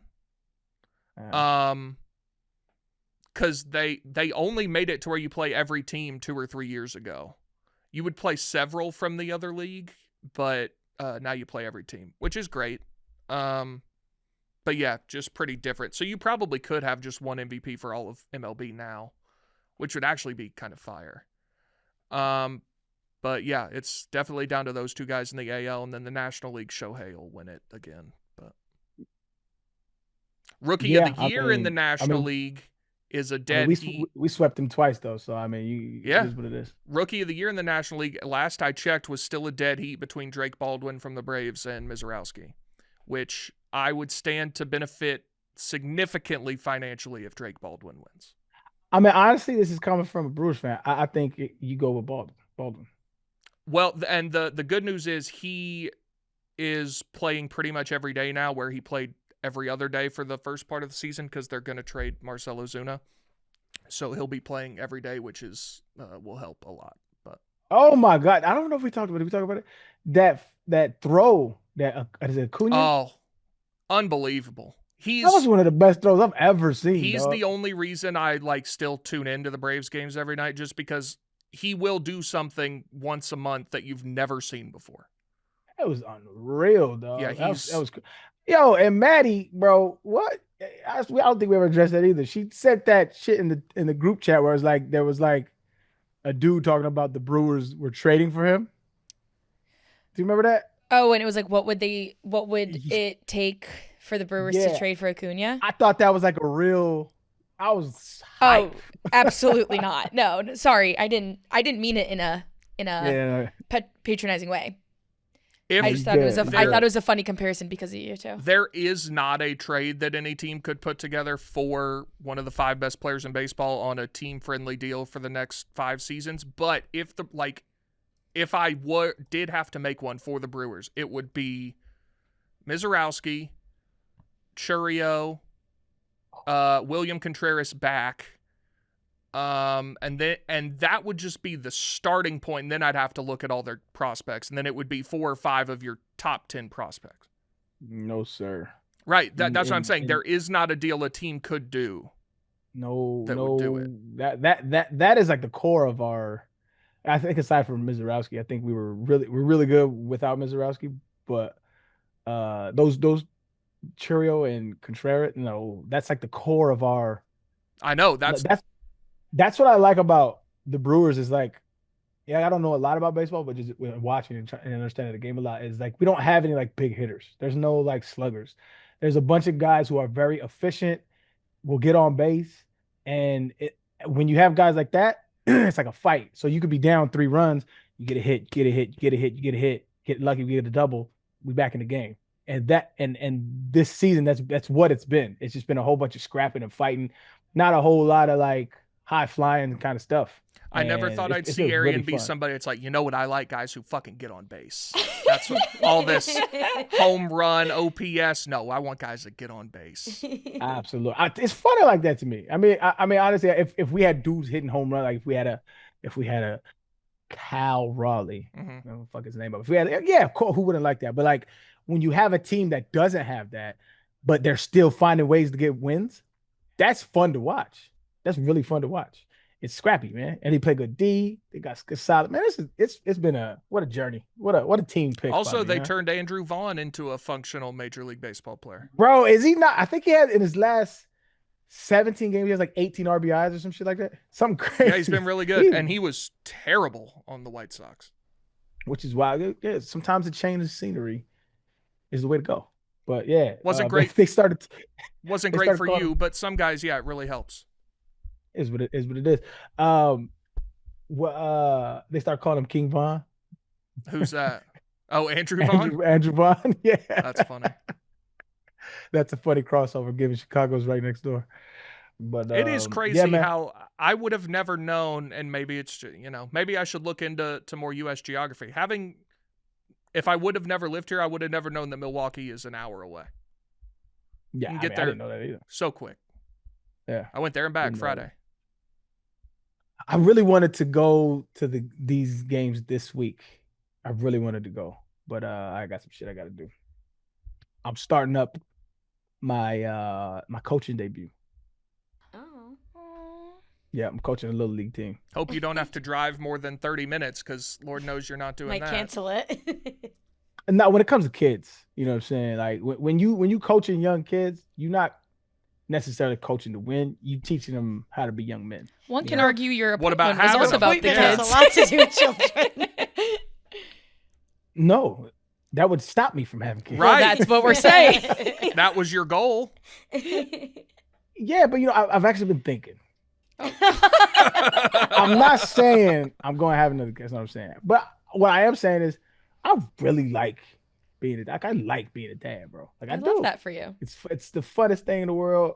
My kids love it to death. I love them to death. I can teach them about life. I'm there. I'm active. I go to all these. It's fun. You do have a baby. Yeah, she was just right here making all kind. I don't know if y'all could have heard her, but she was making all kind. Right. Of So it's not like, your youngest kid is 11.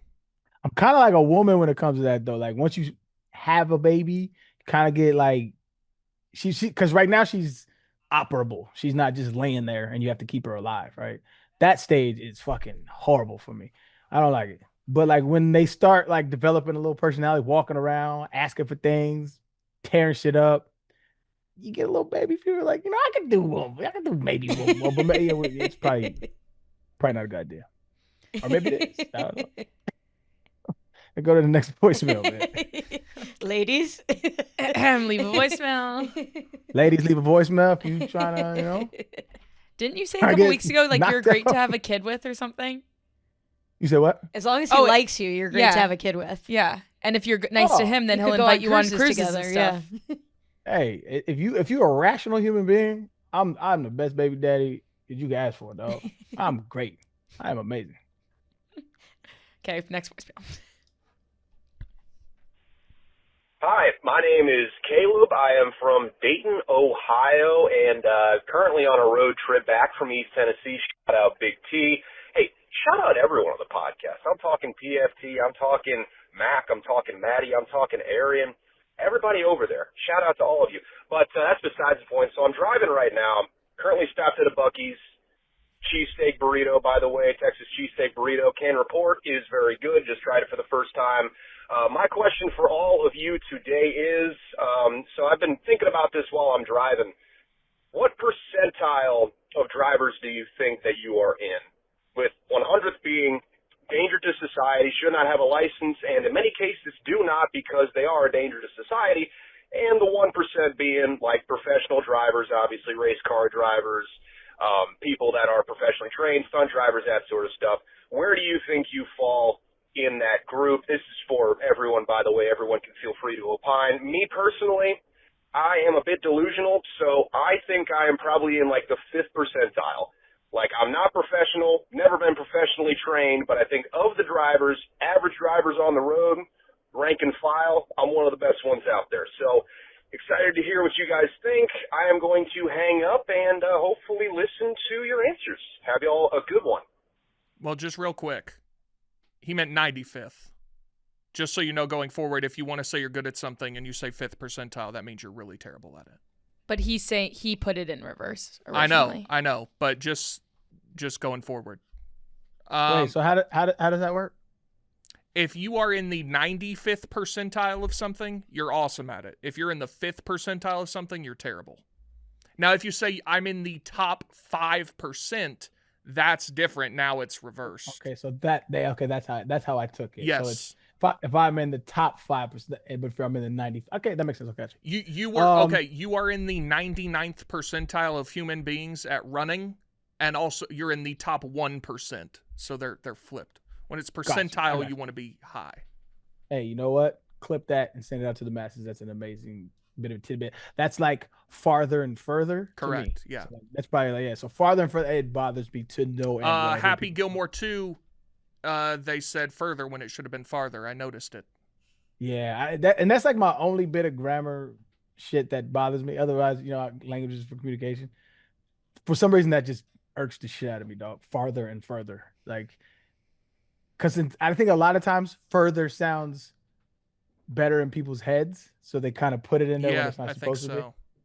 But that and data and data, those two, that shit will always. Well, that's just the same word.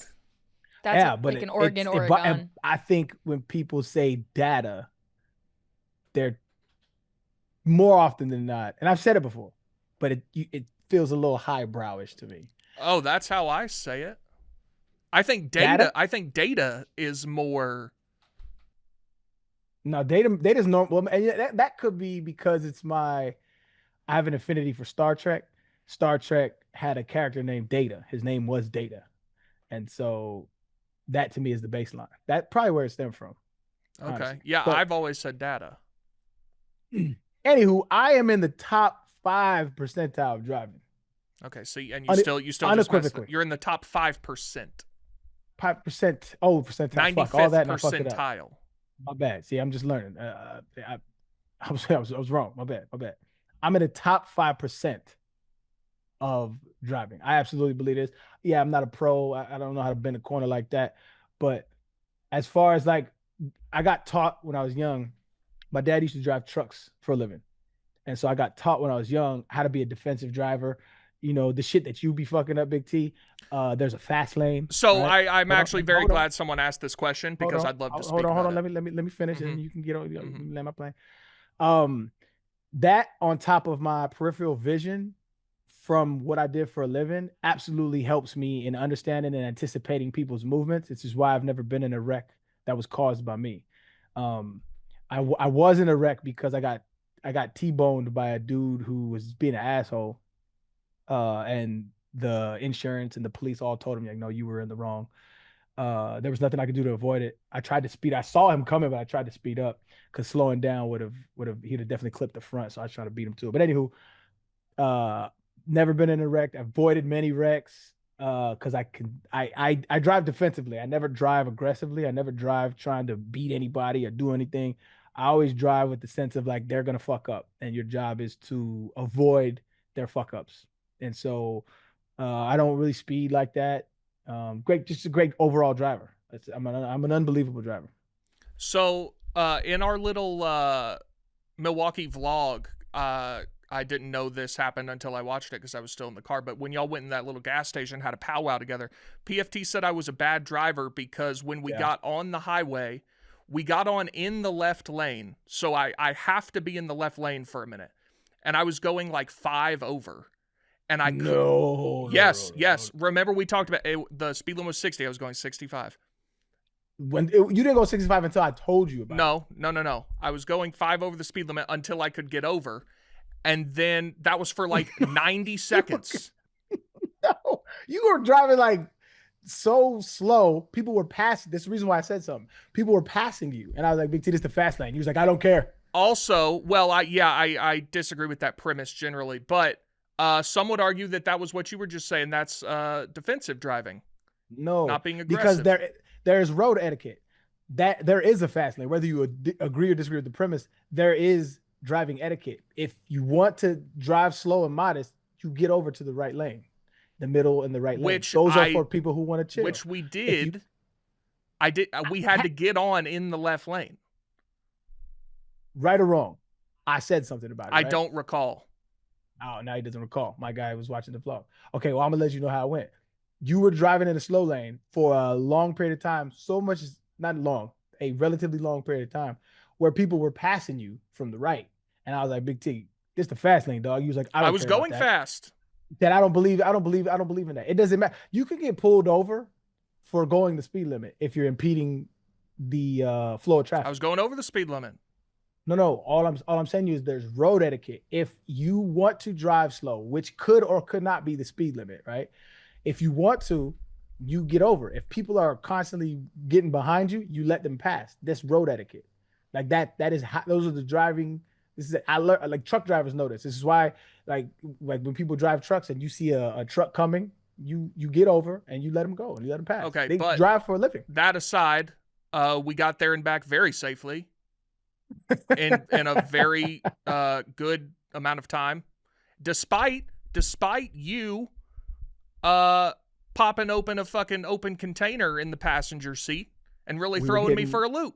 So we were getting chaperones. So I would say overall, pretty good. You're in the top 20%. I was gonna say I'm 75th or 80th percentile. I'd say out of every 5 drivers I see, I'm better than 4 of them. I'm okay with that. I'm good with that. Yeah, because I don't think you're a bad driver. We were joking and shit, but I don't think you're a bad driver. I think you have some preconceived notions about road etiquette that are inaccurate. I think y'all were freaking out about me being in the left lane for 90 seconds when I couldn't get over yet. I think you're making up to 90 seconds, but it's all right. It was not a long time. I wouldn't have said anything if you were only in there for a minute, but you were. It was a minute and a half. You were getting past. That's fine. Hold on, that's not fine. People here, and you know why? Because people here drive crazy and they're nuts. That's why you let them pass. I couldn't get over yet. Comedy. We had to get on what the about y'all? lane. Mac and Ben? I'm fine. Like I would say like I'm like in the middle. I was gonna say middle of the road. No one has ever like complimented my driving, but no one has ever been like, right. I felt unsafe. Nobody's life is in danger. No, I also will say I have not driven consistently in 5 years. I have lost my fastball when it comes to just like the act of it.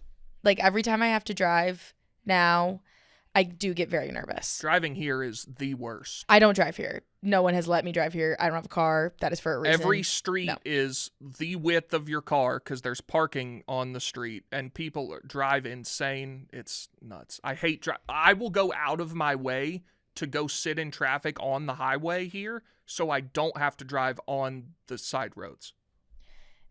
Yeah, I would never.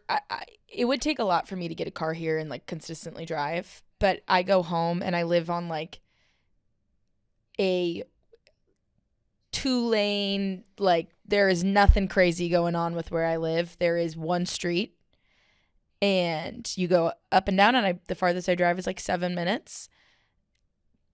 I do fine there. I don't need to do much more at this point in my life. Middle of the road. That's modest. Yeah. That's modest. Love to hear it. Do we have any more voicemails? One more. Hey guys, no, I just called and left a question on the voicemail, but I got another one brewing in my head, so I want to get that one out too. So I'm going to start as if the voicemail just picked up. Hey guys, James from Jersey here. I got a question for Big T.